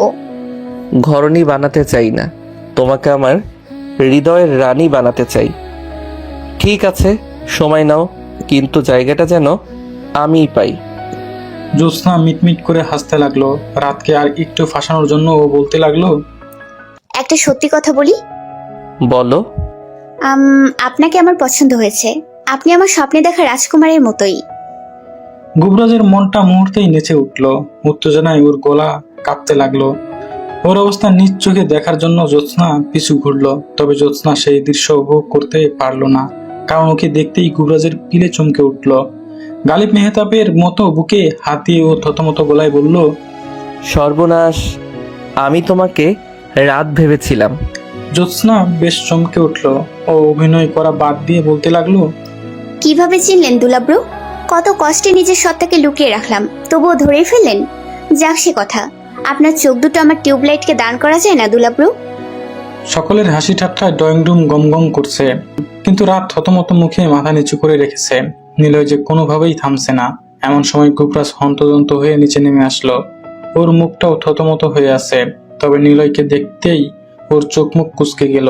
ও ধীর কদমে নিলয়ের পাশে গিয়ে বসলো। অতঃপর ওর দিকে একটু ঝুঁকে গলা খাকারি দিয়ে বলল, জানি আমি তোমারটার সাথে ভুল করে ফ্লার্টিং করে ফেলেছি, তাই বলে তুমি আমারটাকে এভাবে কুনজর দিবে? ছি, সত্যি বলছি, আমি জ্যোৎস্নাকে রাত ভেবে ওসব না বললে তোমার এই কর্মকাণ্ডের জন্য আমি তোমাকে কাউরান বাজারে বসিয়ে ভিক্ষা করাতাম। নীলে চমকে উঠল গুবরাজের ঠান্ডা গলায় বলা কথা শুনে। ও তৎক্ষণাৎ বলে উঠল, এটা রাত। তোমার জ্যোৎস্নাকে কখনো এত ভদ্রভাবে বসে থাকতে দেখেছো? না, আসলে কোনো অবস্থাতে ওকে দেখিনি। গুবরাজ কপাল কুঁচকে ওর দিকে তাকালো। তা দেখে নিলয় হতাশ কণ্ঠে বলল, তোমার শালিকা আমাকে আগে পাত্তা দিত না, এখন অবশ্য দেয় না, রাস্তাঘাটে চুপচুপ করে। আমি ওকে একটু দেখতাম। গুবরাজ গা ছেড়ে দিয়ে বসে নিজেও হতাশ শ্বাস ফেলে বলল, পাত্তা তো আমিও পাই না। এই দুই বোন পাত্তা না দেওয়ার প্রতিজ্ঞা নিয়ে আমাদের পাত্তাহীনতায় ভোগাতে চাচ্ছে। দুজনে সমান তালে দীর্ঘশ্বাস ফেলল। তবে একটু পর গুবরাজ শটানে সোজা হয়ে বসে কাটকাট গলায় বলল, তুমি যদি জ্যোৎস্নাকে ভালো মতো অবজার্ভ না করে থাকো, তাহলে তুমি কাকে পছন্দ করো বলো তো? নিলয় গুবরাজের চাহনি দেখে খানিকটা ঘাবড়ে গেল। তবে নিজেকে যথাসম্ভব সামলে নিয়ে ও বলে উঠল, প্লিজ ডোন্ট গিভ মি এমন নজর। আমি জ্যোৎস্নাকে চাই। সামনাসামনি না দেখতে পেলেও ফোনে দিয়ে একটা কথা বলে বুঝেছি ও ভীষণ চঞ্চল, আর ওর বৈশিষ্ট্য রাতের একদম বিপরীত। বলে রাখা ভালো, আমার চঞ্চল মানুষ বেশি পছন্দ। গুবরাজ নিজের সন্দেহকে লাথি মেরে বিদায় করলো এবং মাথা নিচু করে রাখা রাতের দিকে নজর দিয়ে বলল, আর আমার শান্ত সাগরের মতো নীরব মানুষ বেশি পছন্দ। নিলয় ওর দিকে তাকিয়ে অস্পষ্ট হাসলো। অতঃপর বসা থেকে উঠে ও ধীর কণ্ঠে বলল, ভাই, আপনি আপনার কাজ চালিয়েছেন, আর আমি আমারটার মন পাওয়া যায় কিনা অনুসন্ধান করতে গেলাম। বলেই নিলয় সিঁড়ির দিকে চলে গেল। বড়রা না শুনতে পেলেও রাত নিলয়ের কথা শুনতে পেল, তাই ও চকিতে মাথা তুলে তাকালো। তবে তাকানোর সাথে সাথেই গুবরাজের মুখটা নজরে আসলো, যে ওর দিকে তাকিয়ে আছে এক দৃষ্টিতে। সেই চাহনির দিকে বেশিক্ষণ তাকিয়ে থাকতে পারলো না রাত। অবশ্য নজর সরিয়ে নেওয়ার আরও একটা কারণ আছে। রাতের ভীষণ রাগ লাগছে এই ভেবে যে গুবরাজ ওকে শালিকা বলেছে। রাতের নজর সরিয়ে নেওয়ার মধ্যে একটা অভিমান খুঁজে পেল গুবরাজ, এবং অভিমানের সম্ভাব্য কারণ কি হতে পারে সেটাও তৎক্ষণাৎ মাথায় চলে আসলো। চোখের সামনে সেই দৃশ্যটা ভেসে উঠল। গুবরাজ পাশ কাটিয়ে যাওয়ার সময় একজনকে শালিকা সম্বোধন করেছিল, যে হতভম্ব চাহনিতে ওর দিকে তাকিয়েছিল। কিন্তু গুবরাজ সেই চাহনি তখন বুঝতে না পারলেও এখন ঠিকই পাচ্ছে, তাই ভীষণ লজ্জা লাগতে লাগলো ওর। গুবরাজ গলা খাকারি দিয়ে রাতের মনোযোগ আকর্ষণ করার চেষ্টা করলো। এতে কাজও হলো। রাত চোখ তুলে তাকিয়েছে। ও তাকাতেই গুবরাজ ওকে ইশারায় বাগানের দিকে যেতে বলল। অবিশ্বাস্যভাবে রাত গুবরাজকে মুখ ভেঙে আবারও মাথা নিচু করলো। ও বিড়বিড় করে বলতে লাগলো, যে নিজের বউকে চেনে না তাকে শালিকা বলে ডাকে, সেই মানুষের কথা কেন শুনবো? আপনাকে বিয়ে না করার দুইটা কারণের সাথে আর একটা কারণ যুক্ত হলো। আপনি পুলিশ, আপনি হাসেন না, আর আপনি নিজের বউকে না চিনে তাকে শালিকা বলে ডাকেন। রাত গম্ভীর মুখে বসে থাকলো। সময়ের সাথে পাল্লা দিয়ে ওর রাগ বেড়ে চলেছে, কিন্তু নিজের অবস্থার দিকে মনোযোগ যেতেই ও খানিকটা থতমতে খেয়ে গেল। গুবরাজ ওকে কি বললো না বললো এতে তো ওর কোনো যায় আসার কথা না, তাহলে এত অভিমান জন্মেছে কেন? রাতের থেকে অপ্রত্যাশিত আচরণ পেয়ে গুবরাজ হতভম্ব হয়ে গিয়েছে, তবে নিজেকে সামলেও গলা খাকারি দিয়ে বড়দের মনোযোগ আকর্ষণ করলো। সবাই তাকাতেই ও শান্ত গলায় বলল, আমি আপনার মেয়েকে নিয়ে একটু বাগানে গেলাম। কথাটা বলা শেষ করেই গুবরাজ বাগানের দিকে হাঁটা ধরলো। এবার রাত ইচ্ছা না থাকলেও যেতে বাধ্য হলো, যেহেতু সবাই ওর দিকে তাকিয়ে আছে। এই লোক যে কতটা ধুরন্ধর সেটা রাত হারে হারে টের পেল। ওদিকে জুবাইর সিদ্দিকী হাসি মুখে বলে উঠলেন, আচ্ছা নিয়ে যাও। জি। উনি বাক্য সম্পূর্ণ করতে পারলেন না, জিমের হুঙ্কার করে ডাকা সম্বোধনে। জুবাইর সিদ্দিকী গলা খাকারি দিয়ে অযথা এদিক ওদিক তাকাতে লাগলেন। গুবরাজ অপর মুখ হয়ে বাগানের এক সাইডে দাঁড়িয়ে আছে। রাত গুটি গুটি পায়ে ওর পিছনে গিয়ে দাঁড়ালো। ওর অস্তিত্ব টের পেয়ে গুবরাজ পিছু ঘুরে তাকালো এবং কাঙ্ক্ষিত ভঙ্গিতে বলতে লাগলো, আমি আসলে তখন মনোযোগ দেইনি তোমার প্রতি, তাই চিনতে পারিনি। বাবার মেসেজ আমাকে কনফিউজ করে ফেলেছিল আফওয়ান। রাতের ভিতরকার সেই চিনচিনে রাগটা এখনো সজাগ আছে। সেই রাগের প্রভাবে রাত কাট গলায় বলল, আমি তো কৈফিয়ত চাইনি। কিন্তু আমি কৈফিয়ত দিতে চাচ্ছি। আমি কোনো সন্দেহ রাখতে চাই না আমাদের মাঝে। আমার যায় আসে না, আপনি যা ইচ্ছা করুন, আমার তাতে কি? আমি তো আপনাকে বিয়েই করব না। গুবরাজ হঠাৎ স্থির হয়ে গেল, শান্ত দৃষ্টিতে রাতের দিকে তাকিয়ে থাকলো। রাত স্বাভাবিক মুখ ভঙ্গিতে অন্যদিকে তাকিয়ে আছে। আরো 1 মিনিট নীরবতার পর গুবরাজ তাচ্ছিল্যের হাসি হেসে বলতে লাগলো, আমি কি বোকা তাই না, যেখানে আমার নিজের মা আমাকে ভালোবাসা দেওয়ার ভয়ে সেই ছোটবেলায় আমাকে আর বাবাকে ফাঁকি দিয়ে পরকালে পাড়ি জমিয়েছে, সেখানে তুমি ভালোবাসা দিবে এটা ভাবলাম কিভাবে? রাত সচকিতে গুবরাজের দিকে তাকালো।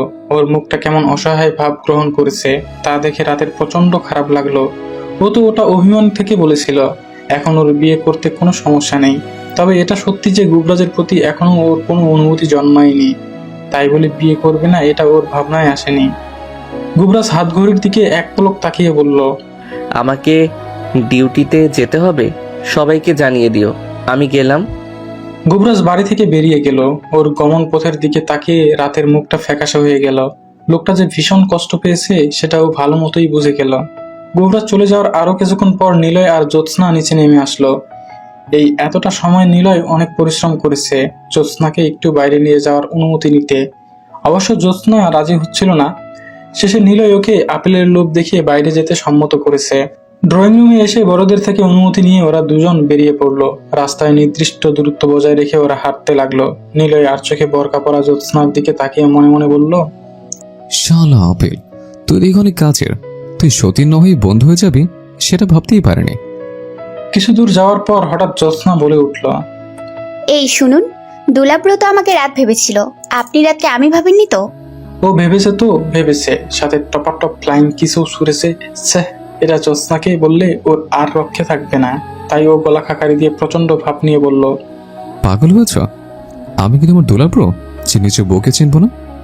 জ্যোৎস্না চোখ শুরু করে নিলয়ের দিকে তাকালো। নিলয় সেই চাহনির দিকে তাকাতে পারলো না। ও নজর লুকিয়ে ইচ্ছাপূর্বক অন্যদিকে তাকাতে লাগলো। আরো কিছুক্ষণ চোখ শুরু করে তাকানোর পর জ্যোৎস্না চোখ সরিয়ে নিয়ে কাট গলায় বলল, আচ্ছা রাতের থেকেই না হয় শুনবো। নিলয় এবার ফ্যাসাদে পড়ে গেল, তাই ও পরিস্থিতি ঘুরিয়ে দেওয়ার জন্য বলে উঠল, চলো পার্কে যাই, ওখানে প্রকৃতির মাঝে একটু সময় কাটাতে পারবো। জ্যোৎস্না গভীর মনোযোগে নিলয়ের দিকে এক পলক তাকিয়ে বলল, ওকে। দুজনে পার্কে চলে আসলো। একটা বেঞ্চে গিয়ে বসলো ওরা। আসলেই প্রকৃতির রূপ দেখে জ্যোৎস্নার মন ভালো হয়ে গেল, তবে ক্ষুধাটাও পেল ভীষণ। তাই ও নিলয়কে বলল, এই যে আমার আপেল কোথায়? নিলয় প্লাবনকে আপেল আনার জন্য মেসেজ দিচ্ছিল। জ্যোৎস্নার প্রশ্ন শুনে ও চকিতে ওর দিকে তাকিয়ে বলল, অর্ডার দিয়েছে, এসে পড়লোই বলে। আমি টাটকা আপেল চাই বলে দিলাম। হ্যাঁ হ্যাঁ, টাটকা আপেলই পাবে। জ্যোৎস্না কপাল কুঁচকে কিছুক্ষণ নিলয়ের দিকে তাকিয়ে থেকে পুনরায় প্রকৃতিতে ডুব দিল, কিন্তু পেট যে সায় দিচ্ছে না। ও তো এখনই খেতে চাচ্ছে। ক্ষুধা সহ্য করতে না পেরে জ্যোৎস্না বলতে লাগলো, এই এখনো আসছে না কেন? রিল্যাক্স, যাকে অর্ডার দিয়েছি সে তো আর উড়ে আসছে না, তাই না? একটা হেলিকপ্টারও নেই যে সেখানে চড়ে আসবে। তার উপর থাকলেও ল্যান্ড করার মতো জায়গা নেই। যদিও উপর থেকে ছুড়ে দিলে আমি কাজ করে নিতে পারতাম। বড়লোক দোকানে অর্ডার দিতে পারেননি, যারা হেলিকপ্টার দিয়ে অর্ডার পার্সেল করে? নিলয় আহাম্মক হয়ে বলল, এটা বাংলাদেশ, এইখানে তো বড়লোক দোকান আছে মনে হয়। অবশ্য তুমি চাইলে আমি একটা দোকান খুলতে পারি।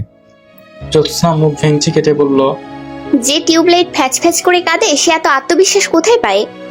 নিলয় থতমত খেলেও গলা খাকারি দিয়ে বলে উঠল, আমি ইচ্ছা করে কাঁদি, কাঁদলে চোখের সমস্ত রোগ জীবনে বেরিয়ে যায়। ওকে।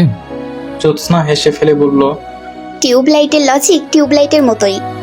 ওর হাসির মাঝেই 4-5 জনের একদল ছেলের মধ্যে থেকে একজন বলে উঠল, মামুনি আমাদের বাসায় চলো, তোমাকে হেলিকপ্টারে করে ঘুরিয়ে নিয়ে বেড়াবো আর ভালোবাসাও দিব।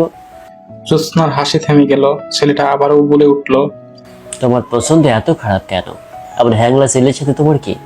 তুমি আমার মতো ছেলের বিছানায় থাকার যোগ্য। চলো একটা ট্রায়াল দেখাই।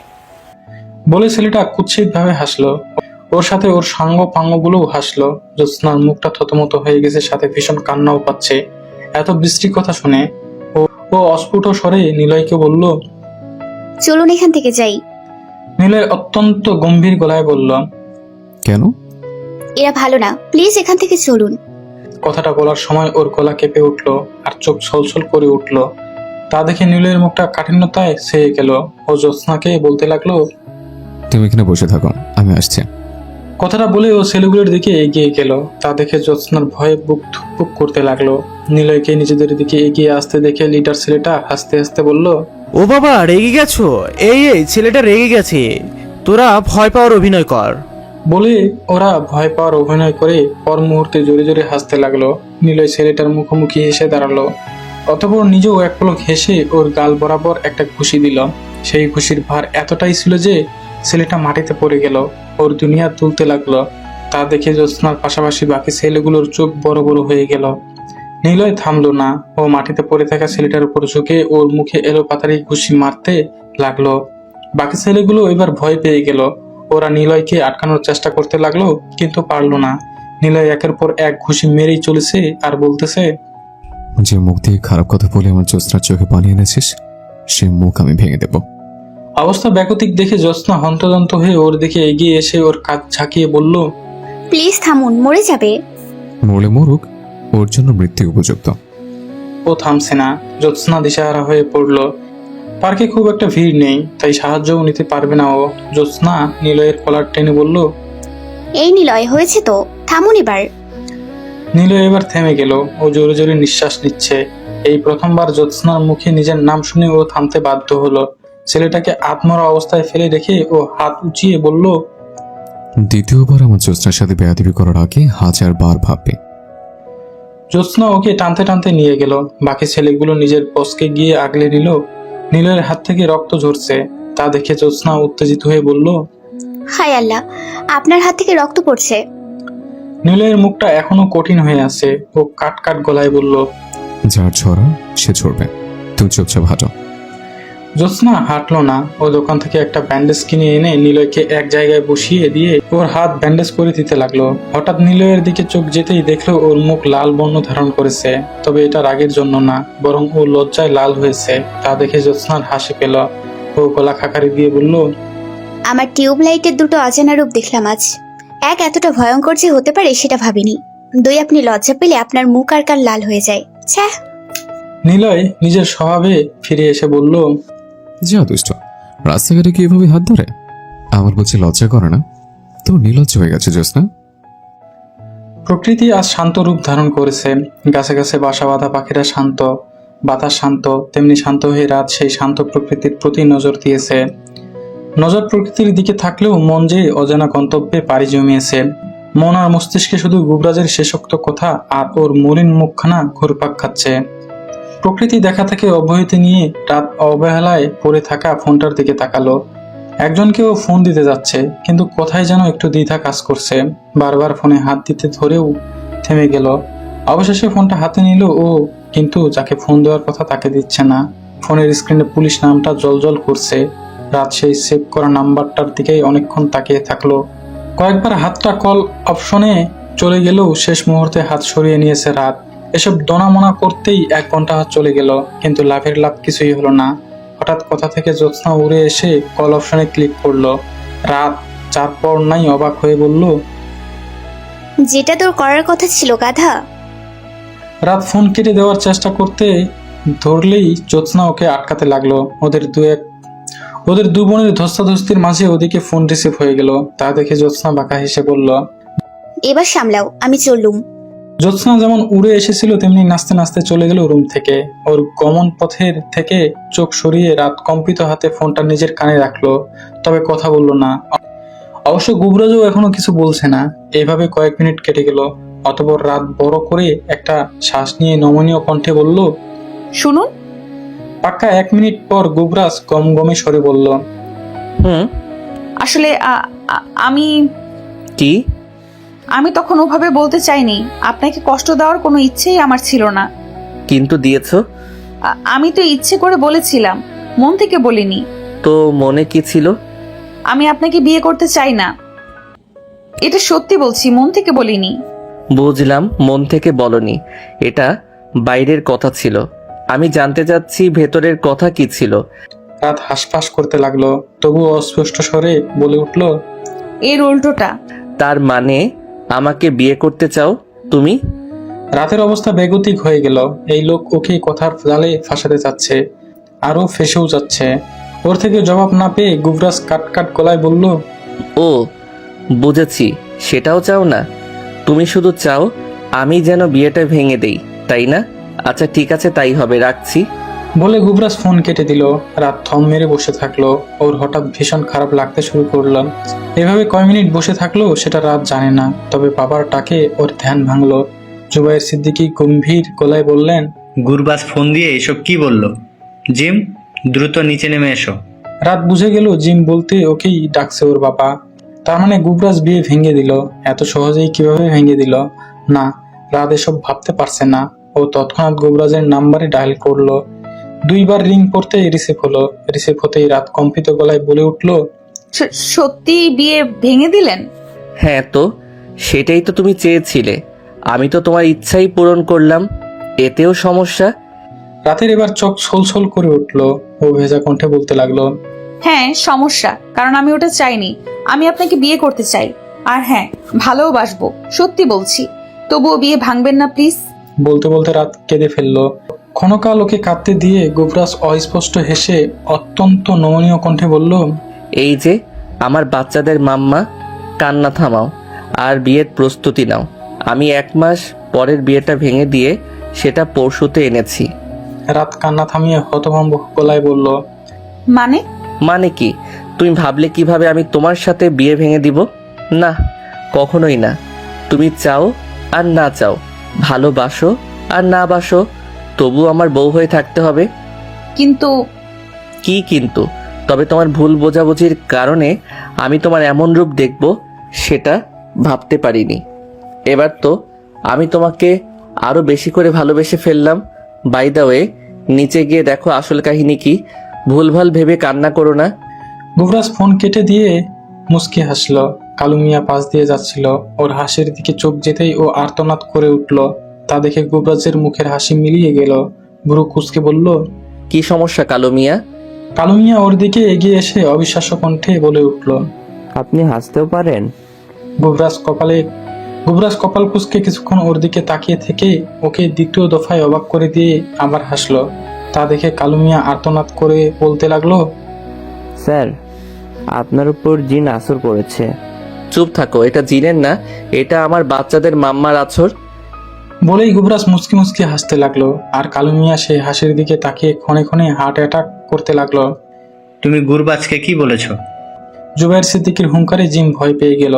ও ভেবেছিল রাত ভেবে হয়তো ওর নাম নিয়েছিল, কিন্তু এসে দেখলো ঘটনা পুরো উল্টো।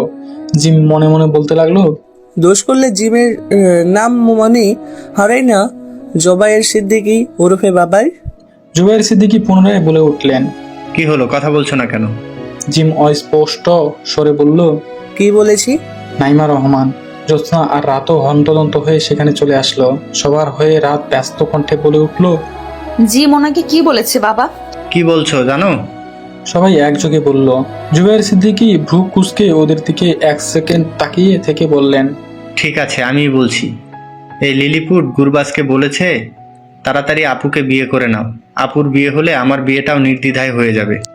সবাই অবিশ্বাস্য দৃষ্টিতে জিমের দিকে তাকালো। অবশ্য জিমও অবিশ্বাস্য দৃষ্টিতে বাবার দিকে তাকিয়ে আছে। জুবাইর সিদ্দিকী পুনরায় বলতে লাগলেন, এখন গুরবাজ বিয়ের ডেট এগিয়ে এনেছে। ও পরশু রাতেই বিয়ে করতে চায় এবং এটাই নাকি ওর ফাইনাল ডিসিশন। এরই মাঝে জ্যোৎস্না বলে উঠল, কি রে জিম, আমার টিউব না মানে দ্বিতীয় জনকে বলিসনি? নাইমা রহমান গরম চোখে তাকাতেই জ্যোৎস্না থতমত খেয়ে মাথা নিচু করে ফেলল। নাইমা রহমান কণ্ঠটা খাটো করে শুধুমাত্র ওকে শোনানোর জন্য দাঁতে দাঁত চেপে বললেন, নির্লজ্জ মেয়ে, মুখে কিছুই আটকায় না, একদম নিজের বাপের মতো স্বভাব পেয়েছে। জ্যোৎস্না প্রথম দফায় লজ্জা পেলেও বাবার প্রসঙ্গ আসতেই হেসে ফেলল। তা দেখে নাইমা রহমান পুনরায় কিছু বলতে যাবেন, তার আগেই জিমের কথা শুনে উনি থেমে গেলেন। সত্যি বলছি, আমি গুরবাজ ভাইয়ের সাথে কথা বলিনি, আমার কাছে ফোনই নেই। তাহলে কি ও মিথ্যে কথা বলছে? খবরদার, নিজের দোষ অন্যের উপর চাপাবে না। সেদিন তুমি আমাকে বলেছিলে যে তুমি বিয়ে করতে চাও। ওটা তো রাগের মাথায় বলেছিলাম। তোমার রাগও আছে ছোকরা? যাক, সেটা পরে গবেষণা করা যাবে। তার আগে বিয়ের সমস্ত ব্যবস্থা করতে হবে। আমার সাথে চলো নাইমা। ওনারা চলে গেলেন। পরে রইল 3 বাচ্চা। জ্যোৎস্না কাট কাট গলায় বলে উঠল, জিমের বাচ্চা, তুই আমার টিউবলাইটকে কেন ফোন দিলি না? আমি আর রাত একসাথে বিয়ে করব। জিম আত্মবিশ্বাসের সাথে বলল, আমি গুরবাজ ভাইয়ের সাথে কোনো কথা বলিনি, বুঝেছো? ওদের দুজনকে একলা রেখে রাত একটু দূরে চলে গেল। তারপর গুবরাজকে ফোন দিল।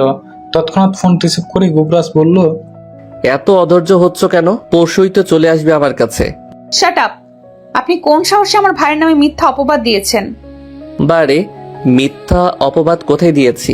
হ্যাঁ, এটা সত্যি, ওর সাথে আমার পার্সোনালি এ বিষয়ে কোনো কথা হয়নি, কিন্তু ও মনে মনে এটাই চাই, আমি সেটা জানি। কচু জানেন, অযথা আমার ভাইকে ফাঁসিয়ে দিলেন। বলেই রাত ফোন কেটে দিয়ে রাগে গজগজ করতে লাগলো। অন্যদিকে গুবরাজের মুখ থেকে যেন আজ হাসি সরতেই চাচ্ছে না। অবশ্য ওর এই হাসি কালু মিয়ার বুকে কাঁপন ধরিয়ে দিচ্ছে। বেচারা জীবনের সবচেয়ে বড় শখটা আজকেই পেল। জ্যোৎস্না এটা মানতে পারছে না। রাত সিঙ্গেল থেকে মিঙ্গেল হয়ে যাবে আর ও কিনা সিঙ্গেল থেকে যাবে। এটা হতে দিতে পারে না ও। তাই ফোনটা হাতে নিয়ে ও টিউবলাইট নামে সেভ করা নাম্বারটাতে ফোন দিল। সাথে সাথেই ফোন রিসিভ হলো। নিলয় ওকে সালাম দিল। জ্যোৎস্না সালামের জবাব দিয়ে বলল, আপনার হাত কেমন আছে? আমার হাত তো এখন অবিবাহিত আছে। বাজে কথা বলবেন না তো। হাতের কি অবস্থা সেটা বলুন। আলহামদুলিল্লাহ, ফিট অ্যান্ড ফাইন। তবে তবে কি, ব্যথা হচ্ছে? ঔষধ ঠিক মতো খাচ্ছেন তো? মলম দিচ্ছেন তো? হ্যাঁ, ওসব ঠিক আছে। তুমি যা যা বলেছ সব করেছে, কিন্তু হাত বেচারও মন খারাপ। জ্যোৎস্না আহাম্মক হয়ে গেল। কাট কাট গলায় বলতে লাগলো, আপনার হাতের মনে আছে? যাক সে কথা, আপনার হাতকে আমার কাছে দিয়ে যান, দুটো থাপ্পড় মেরে ওর মন ভালো করে দেই। হুম, তার দরকার পড়বে না। আমার হাত এখনো বিয়ে করতে পারছে না তো, তাই ওর মন খারাপ। শালা, আপনারও বিয়ে হবে না। এদিকে দুলাব্রো মাথা খাটিয়ে 1 মাস পরের বিয়ে পরশুই করতে যাচ্ছে, আর আপনি হাতের সাথে পীড়িত করতে থাকুন। যত সব। নিলয় হাসি ঠাট্টার মোড়ে ছিল, কিন্তু জ্যোৎস্নার কথা শুনে ও ভ্রু কঞ্চিত করে ব্যস্ত কণ্ঠে বলল, কিভাবে? যেভাবে হয় সেভাবে। আপনার প্রতি আমার অত বেশি ইন্টারেস্ট নেই। দেরি করে বিয়ে করলেও সমস্যা নেই, কিন্তু আমি আমার যমজ বোনের সাথে একই দিনে বিয়ে করতে চাই। তাই কিছু একটু করুন। নিলয় থতমত খেয়ে বলল, একই সাথে অপমান করলে আমার দরদ দেখালে। আচ্ছা, যাকে অপমান আমার গায়ে লাগে না। লাগবে কিভাবে? আপনার তো গন্ডারের চামড়া। যাক, এটাও লাগেনি। তবে হ্যাঁ, ওই পুলিশের বিয়ে করতে তাড়াহুড়ো আমার গায়ে লেগেছে, তাই নো চিন্তা। তোমার আমার বিয়েও পরশুই হচ্ছে, তুমি গিয়ে চিল করো, আমি কাউয়া ধরে এনে বিয়ের ব্যবস্থা করছি। ফোন কেটে গেছে। জ্যোৎস্না ফোনের স্ক্রিনে তাকিয়ে কিছুক্ষণ হাসলো। অতঃপর চুপচাপ করে এনে রাখা কয়েকটা আপেল কোলের মধ্যে নিয়ে একটা একটা করে খেতে খেতে বলল, আরে আমার টিউবলাইট, আপনাকেও বিয়ে করার প্রতি ইন্টারেস্ট আমি, তাই যত দ্রুত বিয়ের কাজ সম্পূর্ণ করা যায় ততই ভালো। নিলয় নিজের কথা রেখেছে। ও নিজের বুদ্ধিকে প্রয়োজনের চেয়ে অতিরিক্ত খাটিয়ে জুবাইর সিদ্দিকীকে রাজি করিয়েছে, সাথে নিজের সোজা সরল মা বাবাকেও। আজ সেই বিখ্যাত পরশুদিন। জুবাইর সিদ্দিকী কাজ করতে করতে নিজের বেহাল দশা করে ফেলেছেন। এটাই প্রথম বিয়ে যে বিয়ের কনেরা নিজেদের বিয়েতে যাবতীয় কাজ করে চলেছে, কারণ ওদের তো আর বড় ভাই নেই, আর না আছে কোনো চাচা। ডেকোরেটর লোকের সাথে হাতে হাতে কাজ করে দিচ্ছে ওরা। জ্যোৎস্না একটা লোককে ফুল দিয়ে ঘর সাজাতে সাহায্য করছে। হঠাৎ জুবাইর সিদ্দিকী ওই লোকটাকে উদ্দেশ্য করে বললেন, এই মেয়ে, এদিকে একটু শুনে যাও তো। লোকটা এক পলক ওনার দিকে তাকিয়ে আশেপাশে তাকাতেই লাগলেন। না, কোনো মেয়ে তো নেই, তাহলে কাকে ডাকছে? উনি জ্যোৎস্নার দিকে তাকিয়ে কিছু বলতে যাবে, তার আগেই জ্যোৎস্না স্বাভাবিক গলায় বলল, আপনাকেই ডাকছে, যান গিয়ে শুনে আসুন কি বলে। লোকটা এখনো দ্বিধান্বিত। জুবাইর সিদ্দিকী গলা খানিকটা উঁচু করে বললেন, তোমার কানে কথা যায় না? দ্রুত এদিকে আসো মেয়ে। লোকটা মাথা চুলকাতে চুলকাতে নিজেকে আপদমস্তক দেখতে লাগলো। না, ও তো ঠিকঠাক পোশাকই পরেছে, তাহলে মেয়ে বলে ডাকছে কেন?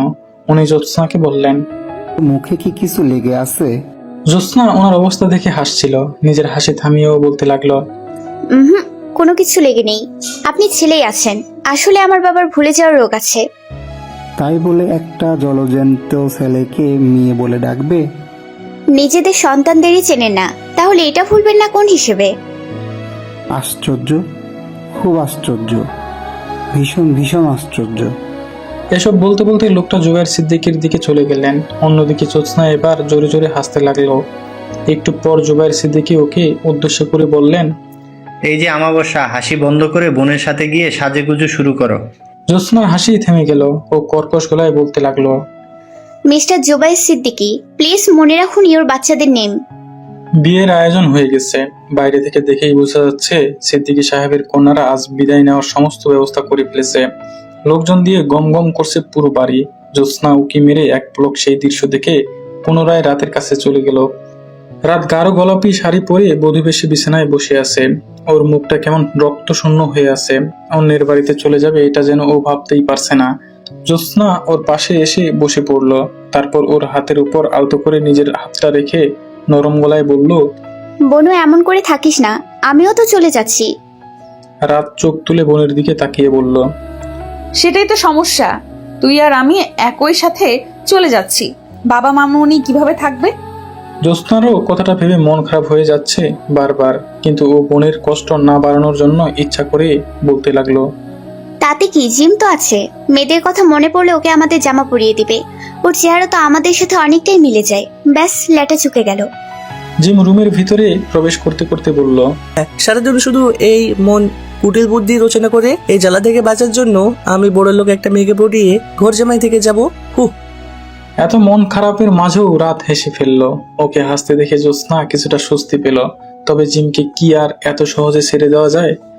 তাই ও বসা থেকে উঠে গিয়ে ওর কান টেনে ধরে বলল, ওলে আমার ঘর জামাই রে, বইয়ের হাতে নিয়মিত ঝাঁটার বাড়ি খাবি আহাম্মক। জিম নিজের কানকে ছাড়িয়ে নিয়ে গরম চোখে বোনের দিকে তাকিয়ে বলতে লাগলো, তবু ভালো, তোমার থেকে অন্তত বেঁচে যাব। অবশ্য একটু পরেই বেঁচে যাব। তোমাদের উহুরা চলে এসেছে, চলো নিচে চলো।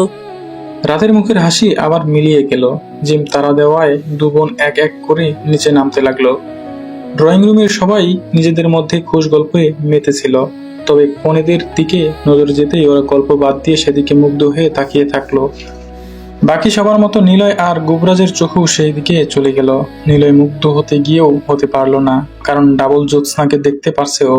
কিভাবে বুঝবে এর মধ্যে থেকে ওরটা কোনটা? এই সমস্যা থেকে মুক্তি পাওয়ার জন্য ও গুবরাজের দিকে নজর দিল। গুবরাজ অবশ্য স্বাভাবিকভাবেই মোহিত নজরে একজনের দিকে তাকিয়েই আছে। নিলয় গলা খাকারি দিয়ে বলল, শাড়ি দুটো সুন্দর না? একই শাড়ি দুজন পরেছে, ভালোই মানিয়েছে। গুবরাজ ছোট করে বলল, তবে যাই বলো, দুজনের মতো নিচু করে সজ্জা ছিল, নতুন বউ বলে কথা। আমার জন মাথা নিচু করে রেখেছে, তুমি তোমারটার কথা ভাবো। নিলয় সকলের অগসরে বিজয়ের হাসি হাসলো। ওর মিশন কমপ্লিট হয়েছে, নিজের বউকে খুঁজে পেয়েছে। এবার তাই আত্মবিশ্বাসের সহিত মুখে সামান্য হাসি ফুটিয়ে রাখা, আশেপাশে নজর বোলাতে থাকা জ্যোৎস্নার দিকে মুগ্ধ নয়নে তাকালো আর বিড়বিড় করে বলল, মাথা নিচু করে কেন হাঁটবে? আশ্চর্য, যদি পড়ে যায়। পুলিশের বউটা এত বোকা। ছ্যা। জ্যোৎস্না রাত কাছাকাছি চলে আসার পরেও ওদের হবু স্বামীদের নজর ওদের থেকে সরল না, বরং সেটা আরো বেড়ে গেল। নিজেদের প্রিয়তমদের পাশে বসে ওরা মাথা নিচু করে রাখলো। বেশ কিছুক্ষণ পর কাজী সাহেব চলে আসলেন। বহু সময় প্রতীক্ষার পর দুই বিয়ে সম্পূর্ণ করলেন। তবে জ্যোৎস্নার ক্ষেত্রে কম পরিশ্রম করলেও রাতের ক্ষেত্রে ওনার পরিশ্রম বেশি গেল। ওর কান্না বাদ মানছিল না। কবুল বলার সময় এই যে কান্না শুরু করেছিল, সে কান্না এখনো অব্যাহত আছে। জ্যোৎস্না কাঁদেনি এমনটা নয়, কিন্তু রাত মরা কান্না জুড়ে দিয়েছে। একটু আগে বোনদের বিদায় করতে পারলে বেঁচে যাবে বলতে থাকা জিমও জোরে জোরে কান্না করতে লাগলো। সারাদিন যে বোনদের আশেপাশে ঘুরঘুর করতো, তারা চলে যাবে ভাবলেই ওর বুক ফেটে যাচ্ছে। বিদায়ের সময় 3 ভাই বোনকে আলাদা করা দায় হয়ে পড়ল। ওদের অবস্থা দেখে ওখানে উপস্থিত সবার চোখ ছলছল করে উঠল। নাইমা রহমান নিজের মেয়েদের অনেকক্ষণ নিজের সাথে আঁকড়ে রাখলেন। এভাবেই অনেক সময় কেটে গেল। এই পুরো সময় গুবরাজ আর নিলয় ছিল নীরব দর্শক। নিজেদের প্রিয় মানুষকে তাদের প্রিয় মানুষের সাথে সময় কাটাতে দিল। ওদের মাঝে আজ কোনো তারা নেই, তবুও যেতে তো হবেই। তাই জুবাইর সিদ্দিকী রাতকে নিয়ে এসে গুবরাজের হাতে দিয়ে ভেজা কণ্ঠে বলতে লাগলেন, আমার মেয়েটাকে দেখে রেখো বাবা। পুলিশের অভিনয় করতে করতে আবার জ্যোৎস্নাকে আবার জেলে ভরে দিও না। ওনার কথা শোনা মাত্রই গালিব মেহতাব বুকে হাত দিয়ে আর্তনাদ করে বললেন, কি জ্যোৎস্না? ভাইজান ভুল মানুষকে এনে দিলেন না তো? আমার বৌমা রাত, জ্যোৎস্না না।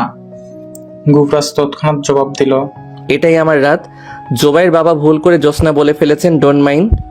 রাত মুমূর্ষু অবস্থায় থাকলেও চোখেতে গুবরাজের মুখটার দিকে এক পলক তাকালো, অতঃপর চোখ সরিয়ে নিল। ওদিকে গালিব মেহতাবের হাত এখনো তার বুকে অবস্থান করছে। তা দেখে মনসুর নিজে জোরে জোরে শ্বাস নিতে নিতে বলল, স্যার আমার মতো করুন, সমস্যা নেই, ভয় পাবেন না। শ্বাস কোনো মেয়ে নয় যে আপনার ক্ষতি করবে। মনসুরের কথা শুনে গালিব মেহতাব শান্ত হলেন। ওদিকে রাতের কান্নাকে তোয়াক্কা না করে জুবাইর সিদ্দিকী বুকে পাথর চাপা দিয়ে মেয়েকে গাড়িতে তুলে দিলেন। উনি অনুমতি দিতেও গুবরাজ গাড়ি স্টার্ট করার জন্য ড্রাইভারকে ইশারা করল। রাত এবার আরো জোরে জোরে কান্না করতে লাগলো। ওর দিকে অসহায়ভাবে তাকিয়ে থাকলো গুবরাজ। ওর মনটা ভার হয়ে গেল।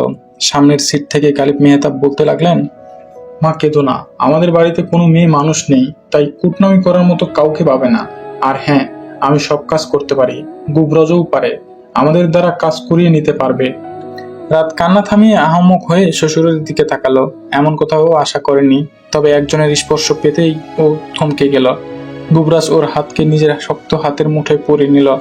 ও তাকাতেই গুবরাজ শান্ত স্বরে বলল, রিল্যাক্স, কিচ্ছু হয়নি। যখন ইচ্ছা তখন আসতে পারবে, আমি নিজে রেখে যাব। এক মেয়েকে বিদায় জানানোর পর দ্বিতীয় মেয়েকেও বিদায় জানানোর সময় চলে আসলো। জ্যোৎস্নার অবস্থা কোনো অংশে রাতের থেকে ভালো নয়। কাঁদতে কাঁদতে ওর গলা শুকিয়ে গেছে। জিমু বোনের শাড়ির আঁচল টেনে ধরে কেঁদে চলেছে। নাইমা রহমান এসব সহ্য করতে না পেরে চুপ করে এক জায়গায় বসে আছেন। জুবাইর সিদ্দিকী মেয়েকে নিলয়ের হাতে তুলে দিয়ে বলতে লাগলেন, আমার জিমকে কোনো অবস্থাতেই কষ্ট দিবে না। ওর একটু পরপর ক্ষুধা লাগে, তাই সময় মতো ওর খাবারের ব্যবস্থা করবে বাবা। সকলের কান্না কয়েক মুহূর্তের জন্য থেমে গেল। জিমার জ্যোৎস্না ক্রন্দনরত চোখেই অগ্নি বর্ষণ করে বাবার দিকে তাকালো। জুবাইর সিদ্দিকী সেই চাহনি দেখে থতমত খেয়ে গেলেন। তাই গলা খাকারি দিয়ে বলতে লাগলেন, গুরবাজ, ওকে দ্রুত নিয়ে যাও, আমি এই কষ্ট আর সহ্য করতে পারছি না।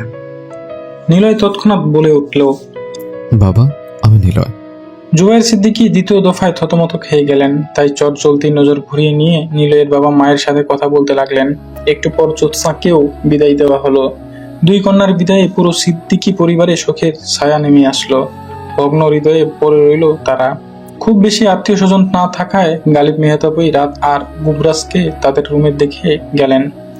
গালিব মেহতাব চলে গেলেই নফল নামাজের মাধ্যমে নতুন জীবন শুরু করলো রাত আর গুবরাজ। হঠাৎ ফুল দিয়ে সাজানো বিছানার দিকে নজর যেতেই রাতের ভয় করতে লাগলো। ও এসবের জন্য একটুও প্রস্তুত না।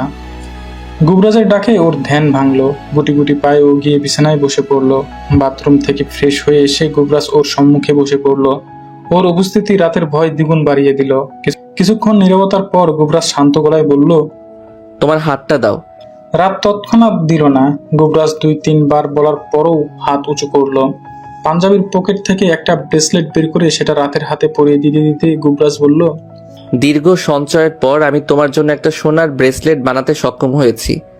রাত কৌশলবশত জিজ্ঞাসা করল, দীর্ঘ সময়? আমাকে কতদিন থেকে চেনেন আপনি? যেদিন দেখতে গিয়েছিলাম সেদিন থেকেই, আগে কখনো দেখিনি। তবে হবু বউয়ের জন্য দীর্ঘদিন ধরে সঞ্চয় করছিলাম, আর সেটা তো তুমি। রাত কিছু বলল না, তবে একটা প্রশ্ন মাথায় আসতেই ও বলতে লাগলো, একটা কথা জিজ্ঞেস করতে পারি? নিঃসন্দেহে রাত সিদ্দিকী। আমাকে আপনি এত সহজে কিভাবে চিনতে পারেন? আব্বুই তো সবসময় চিনতে পারে না। গুবরাজ অস্পষ্ট হেসে বলল, তোমার ভ্রুর উপরে ছোট্ট একটা তিল আছে যেটা জ্যোৎস্নার নেই। কিন্তু সেটা তো অনেক ছোট। ভুলে যেও না আমি পুলিশ, এসব ক্ষেত্রে আমার নজর অত্যন্ত তীক্ষ্ণ। তার উপর তুমি আমার বউ বলে কথা, তোমাকে চিনবো না এটা হতে পারে? রাত ক্ষণকাল চুপ থেকে বলল, আচ্ছা বুঝলাম, কিন্তু দূর থেকেও কিভাবে চিনতে পারেন? তোমার মুখের সমস্ত এক্সপ্রেশন আমার মুখস্থ। তোমার মুখের আলাদা একটা বৈশিষ্ট্য আছে যেটা জ্যোৎস্নার মুখে নেই। তোমার মুখে সবসময় লাজুকতা, সরলতা আর মায়া থাকে।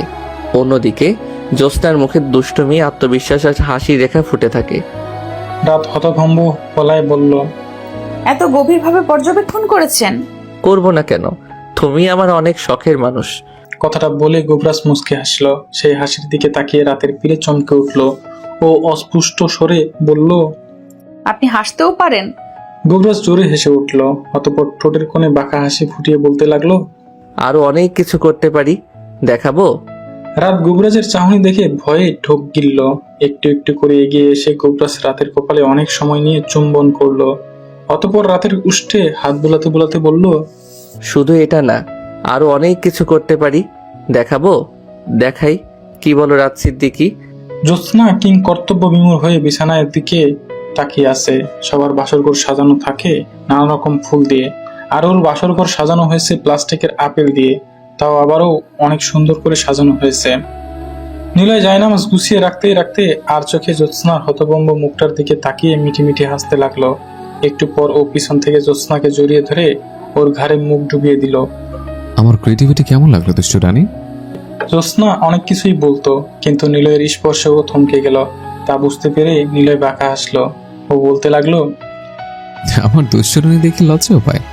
জ্যোৎস্না নিলয়ের থেকে নিজেকে ছাড়িয়ে নিয়ে অন্য মুখ হয়ে বলতে লাগলো, টিউবলাইট কি আমাকে নির্লজ্জ ভাবে নাকি?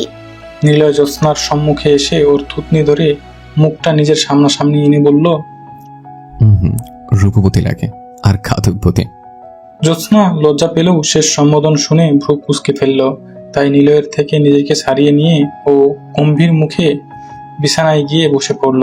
তা দেখে নিলয় মাথার চুলকে কাবার থেকে একটা জিনিস বের করে সেটা নিজের পিছনে আড়াল করে জ্যোৎস্নার সম্মুখে গিয়ে বসলো। তা দেখে জ্যোৎস্না মুখ ঘুরিয়ে নিল। নিলয় জিনিসটা উন্মোচন করে জ্যোৎস্নার সম্মুখে এনে বলল, দেখো তো এটা কি? জ্যোৎস্না অনিচ্ছা সত্ত্বেও তাকালো, আর তাকানোর সাথে সাথেই ওর রাগ পড়ে গিয়ে মুখে হাসি ফুটে উঠল। ছোট্ট ছোট আপেল দিয়ে অনেক সুন্দর করে একটা ঝুড়ি বানানো হয়েছে। জ্যোৎস্না সেটা খপ করে নিজের হাতে নিয়ে বলতে লাগলো, উফ, কি যে ক্ষুধা লেগেছিল আমার। আপনি অনেক কিউটি টিউবলাইট, লাভ ইউ। কথাটা বলে ও একটা একটা করে আপেল ছিঁড়ে খেতে লাগলো। তা দেখে ক্ষণকাল মরার মতো বসে থেকে নিলয় আহাম্মক হয়ে বলতে লাগলো, হায় আল্লাহ, আমার ক্রিয়েটিভিটি কিভাবে কামড়ে কামড়ে খেয়ে ফেলছে। আচ্ছা, ওরে খাদকবতী, এটা সাজিয়ে রাখার জন্য দিয়েছিলাম, খাওয়ার জন্য না। আমার 1 মাসের পরিশ্রম 1 মিনিটে খেয়ে ফেললো। বিয়ের পর নতুন দুই দম্পতি সিদ্দিকী পরিবারে চলে এসেছে। গত পরশু যে বাড়ি শুনশান নীরবতায় ছেয়ে গিয়েছিল, সেই বাড়ি আজ হাসি খুশিতে গম গম করছে। নিলয় সোফায় বসে আছে। কিছুক্ষণ আগে জুবাইর সিদ্দিকের সাথে বাগানে খোশ গল্পে মেতেছিল। গুবরাজ সম্ভবত রুমে কিছু কাজ করছে। পুলিশের তো আর এক মুহূর্তের জন্য রেস্ট নেই। নিলয় চুপচাপ বসে ফোন চালাচ্ছিল। এমন সময় জিম সেদিকে চলে আসলো, কিন্তু নিলয়ের দিকে নজর যেতেই ও উল্টো ঘুরে যেতে ধরলো। তা দেখে নিলয় ভ্রু কুঁচকে বলল, এই যে শালা বাবু, কোথায় বলাচ্ছ? আমার কাছে চলে আসো। জিম অনিচ্ছা সত্ত্বেও দুলাভাইয়ের পাশে গিয়ে বসে পড়ল। তবে ও গুটিসুটি মেরে মাথা নিচু করে বসে থাকলো। ওর অবস্থা দেখে নিলয় না হেসে পারল না।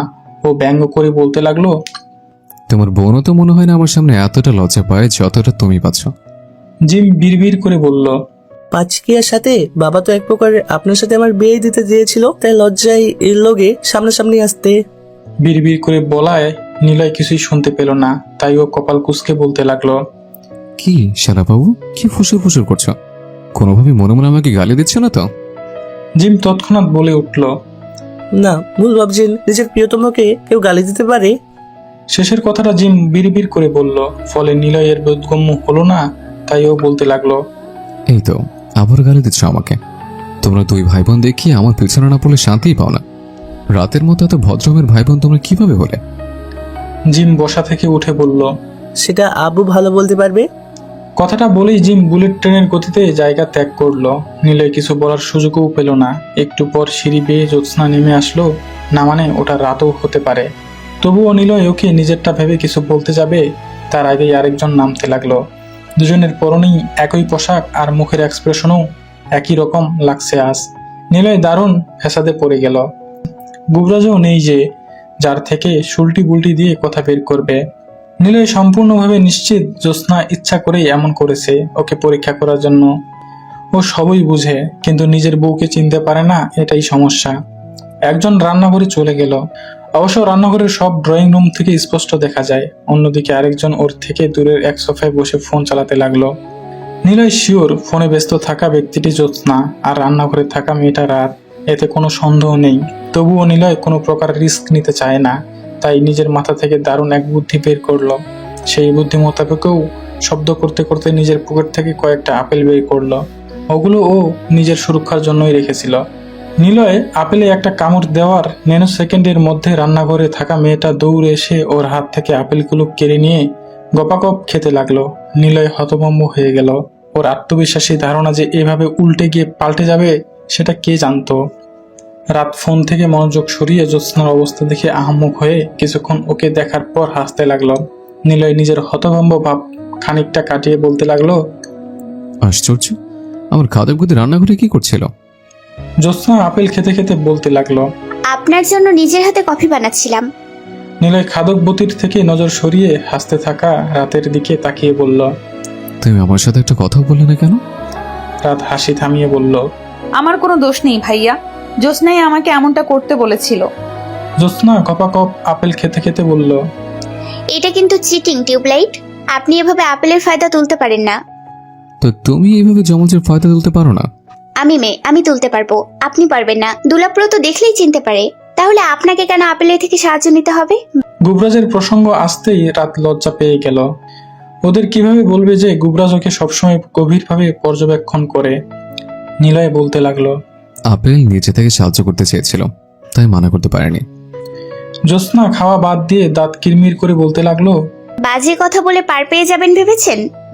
জ্যোৎস্না কিছু বলল না, কারণ নিলয়ের কথায় লজিক তো আছেই। তাই ও কফি বানানোর সল দেখেই কেটে পড়লো। অন্যদিকে রাত ওদের কাণ্ড বেশ এনজয় করছিল, কিন্তু ফোনে একটা মেসেজ এসে ওর মনোযোগ বিঘ্নিত করলো। গুবরাজ লিখেছে, রুমে আসো রাত সিদ্দিকি, জরুরি দরকার। রাত তৎক্ষণাৎ উপরে যাওয়ার জন্য পা বাড়লো। ও চলে যেতেই নিলয় রান্নাঘরে চলে গেল। অবশ্য আসার আগে ভালোভাবে দেখে নিল আশেপাশে কেউ আছে কিনা। কেউ নেই, তাই ও নির্দ্বিধায় জ্যোৎস্নাকে গিয়ে পিছন থেকে জড়িয়ে ধরলো। হঠাৎ এমন স্পর্শে জ্যোৎস্না চমকে উঠল। ব্যস্ত কণ্ঠে বলতে লাগলো, কি করছেন? কেউ দেখে ফেলবে। নিলয় জ্যোৎস্নার ঘাড়ে চুমু খেয়ে বলল, আরে বাবা। জ্যোৎস্না তবুও বাধা দিতে লাগলো, কিন্তু নিলয় নাসুর বান্দা। ও ছাড়লো না, বরং জ্যোৎস্নাকে নিজের দিকে ঘোরালো। একটু আগের খাদকবতী আর ঝগড়াটে জ্যোৎস্না এখন লজ্জায় কেমন মিইয়ে গেছে। নিলয় সেই লাজুক লতাকে আরেকটু লজ্জা দেওয়ার জন্য ওর উষ্ট পুটে চুম্বন করতে লাগলো। কোনো জরুরি দরকার আছে ভেবে রাত চটজলদি চলে এসেছে, কিন্তু আসার সাথেই বুঝলো ও মারাত্মক ভুল করে ফেলেছে। ও রুমে প্রবেশ করতেই গুবরাজ দরজা বন্ধ করে দিয়ে রাতকে জড়িয়ে ধরলো। রাত অস্পষ্ট স্বরে বলল, এই ছিল জরুরি কাজ? অনেক জরুরি দরকার। বউ শূন্যতায় ভুগছিলাম আমি। রাত নিজেকে ছাড়িয়ে নেওয়ার চেষ্টা করলে গুবরাজ নিজে থেকে ওকে ছাড়িয়ে দিল, তবে নিজের হাতের মুষ্টি থেকে মুক্তি দিল না। ও গভীর নজরে রাতের দিকে তাকিয়ে ধীরে ধীরে ওর উষ্টের দিকে নিজের উষ্ট নিয়ে যেতে লাগলো। পরিশেষে উষ্টদ্বয় মিলিত হয়ে গেল। বেশ কিছুক্ষণ পর ছেড়ে দিলে রাত লজ্জায় লাল হয়ে গেল। ও কাট কাট গলায় বলতে লাগলো, আপনি পুলিশও না, আপনি মানুষও না, আপনি হচ্ছেন নির্লজ্জ। গুবরাজ ঠোঁট মুছছিল। বইয়ের কথা শুনে জোরে জোরে হাসতে লাগলো। সেই হাসির দিকে তাকিয়ে রাত বরাবরের মতো মুগ্ধ হয়ে গেল। এই লোকটাকে হাসলে অনেক সুন্দর লাগে। রাত নিজের মুগ্ধতা কাটিয়ে ভ্রু কুঁচকে বলতে লাগলো, ক্রিকেটার হাসান মাহমুদ আর আপনি একই কোয়ালিটির। হাসান মাহমুদও বিয়ের আগে হাসতো না, কিন্তু বিয়ের পর থেকেই হাসা শুরু করে দিয়েছে। গুবরাজ হাসি থামিয়ে বলল, তোমার নজর সব দিকেই আছে দেখছি। থাকবে না কেন? হাসান মাহমুদ প্রতিপক্ষ ব্যাটসম্যান কষ্ট পাবে জন্য হাসতো না, আর আপনি সময়ের অভাবে হাসতেন না। কিন্তু দুজনেই ভুয়া। আসলে আপনাদের বউ পাওয়ার কুরকুরি উঠেছিল, তাই হাসতেন না। না হেসে পরিবারকে বোঝাতেন যে আমাকে বউ দাও। গুবরাজ জোরে জোরে হেসে ফেলল। বইয়ের থেকে প্রথমবার এত এত কথা শুনে নিজের হাসি আটকাতে পারল না ও। কয়েক বছর অতিক্রম হয়ে গেছে। জ্যোৎস্না রাতের সংসার বেশ ভালোভাবেই কেটেছে এবং কাটছে। ও হ্যাঁ, ওদের দু বোনের কোল আলো করে দুটো মিষ্টি মিষ্টি মেয়ে এসেছে। অবাক করা বিষয়, ওদের বাচ্চারা একই দিনে পৃথিবীতে পদার্পণ করেছে। নিলয় আর জ্যোৎস্নার মেয়ের নাম নূর মোহাম্মদ। অন্যদিকে রাত আর গুবরাজের মেয়ের নাম গুঞ্জন মেহতাব। আজ 2 বছরের ছোট ছোট গুঞ্জন আর নূর নিজেদের নানু বাড়িতে এসেছে বাবা মাকে সাথে নিয়ে। ওর নানার কোলে আধিপত্য গড়ে তুলল আসার সাথে সাথেই। জুবাইর সিদ্দিকী দুজনকেই 2 কোলে নিয়ে বলতে লাগলেন, আমার সোনামণিরা কত বড় হয়ে গেছে। আমার নিলয় আর গুরবাস মামুনি এখন হাঁটা শিখেছে। ছোট বাচ্চা দুটো নানার দিকে তাকিয়ে খিলখিল করে হাসতে লাগলো। তবে বাচ্চাদের বাবা মায়ের কটমট নজর থেকে বাঁচতে পারলেন না জুবাইর সিদ্দিকী। সবার হয়ে জ্যোৎস্না কঠিন গলায় বলতে লাগলো, বাবা, ওদের মুখে কি কোনো প্রকার দাড়ি চোখে পড়েছে তোমার? দুলাবুড়ো আর ওনার ফটোকপি কি তোমার কোলে চড়ে আছে? জুবাইর সিদ্দিকী থতমত খেয়ে গেলেন। উনি নাতনিদের নিয়ে বাগানের দিকে চলে গেলেন সবার এমন কুটিল দৃষ্টি থেকে বাঁচার জন্য। ওদিকে 15 বছরের জিম মনে মনে স্বস্তির নিঃশ্বাস ফেলে বলতে লাগলো, যাক বাবা, আমার নাম নাইনি এবার, নয়তো সম্পর্ক এক পলকে উল্টে পাল্টে যেত। নিজের স্বস্তি লুকিয়ে জিম বোন আর বোন জামাইয়ের সাথে সৌজন্যমূলক কথাবার্তা বলল। অতঃপর সকলেই ফ্রেশ হওয়ার জন্য উপরে চলে গেল। ওরা চলে যাওয়ার অনেকক্ষণ পর নূর আর গুঞ্জন গুটি গুটি পায়ে হাঁটতে হাঁটতে ড্রয়িং রুমে চলে আসলো। 2 বোনে চাইনিজ ভাষায় নিজেদের সাথে কথা বলছে, যেটা বোঝার ক্ষমতা স্বয়ং চাইনিজদেরও নেই। নিজেদের মধ্যে জরুরি কথাবার্তা অব্যাহত রেখে ওরা আধো আধো বুলিয়ে বলতে লাগলো। মাম্মা। অনেকবার ডাকার পরেও জবাব না পেয়ে 2 বোন নিজেদের মধ্যে সলা পরামর্শ করে ডাক পরিবর্তন করে বলতে লাগলো, পাপা। একটু পর গুবরাজ আর নিলয় নিচে নেমে আসলো। হাসি মুখে নিজেদের মেয়েদের কোলে তুলে নিয়ে ওদের নরম নরম গালে টপাটপ চুমু খেতে লাগলো। আর বাচ্চা দুটো খিলখিল করে হাসতে লাগলো। বাবার থেকে আদর পাওয়ার মাঝেই ওদের মাম্মারাও চলে আসলো। কিন্তু জ্যোৎস্না রাতের একই পোশাক পরা দেখে ওদের বাবাদের ভ্রু কুঁচকে গেল। নিলয় বিড়বিড় করে বলতে লাগলো, নিজের বাড়িতে আসলে আমাকে কনফিউজ করা শুরু করে দেয় ঘাতকপতি। তবে জ্যোৎস্না রাত নিজেরাও নিজেদের দেখে অবাক হয়ে গেল। কাকতালীয় ভাবে ওদের পোশাক মিলে গেছে আজকে। মায়েদের দেখতেই গুঞ্জন আর নূর ওদের দিকে হাত বাড়িয়ে দিল। ওরা গিয়ে নিজেদের মেয়েকে কোলে তুলে নিল। তবে হুট করে নূর পিছনে রাতকে দেখে অনেককাল চুপ করে থেকে হাত বাড়িয়ে দিয়ে বলল, মাম্মা। রাত প্রথম দফায় অবাক হলেও বুঝে গেল নূর ওকে জ্যোৎস্না ভাবছে। এদিকে গুঞ্জনও একই ভুল করে জ্যোৎস্নাকে নিজের মামা ভাবছে। ওরা কোল পরিবর্তন না করায় নূর আর গুঞ্জন কান্না শুরু করে দিল। তাই চটজলদি রাত জ্যোৎস্নার মেয়েকে আর জ্যোৎস্না রাতের মেয়েকে কোলে তুলে নিল। একটু পর আবারও দ্বিতীয় জনের দিকে নজর গেলে ওরা কোল পরিবর্তন করার জন্য কান্নাকাটি শুরু করে দিল। এভাবে নন স্টপ কোল পাল্টাপাল্টি চলতেই থাকলো। জ্যোৎস্না রাত ক্লান্ত হয়ে গেল এসব করতে করতে, কিন্তু অবুঝ বাচ্চারা এখনো কনফিউশনে ভুগছে আর কোল পরিবর্তন করেই চলছে। ওদের অবস্থা দেখে গুবরাজ আর নিলয় বহু কষ্টে হাসি আটকে রেখেছে। এক পর্যায়ে ওরা দুজনে জোরে হেসে ফেলে বলল, গ্যারা কলে জ্যোৎস্না রাত। গ্যারা কোলে জ্যোৎস্না রাত সমাপ্ত।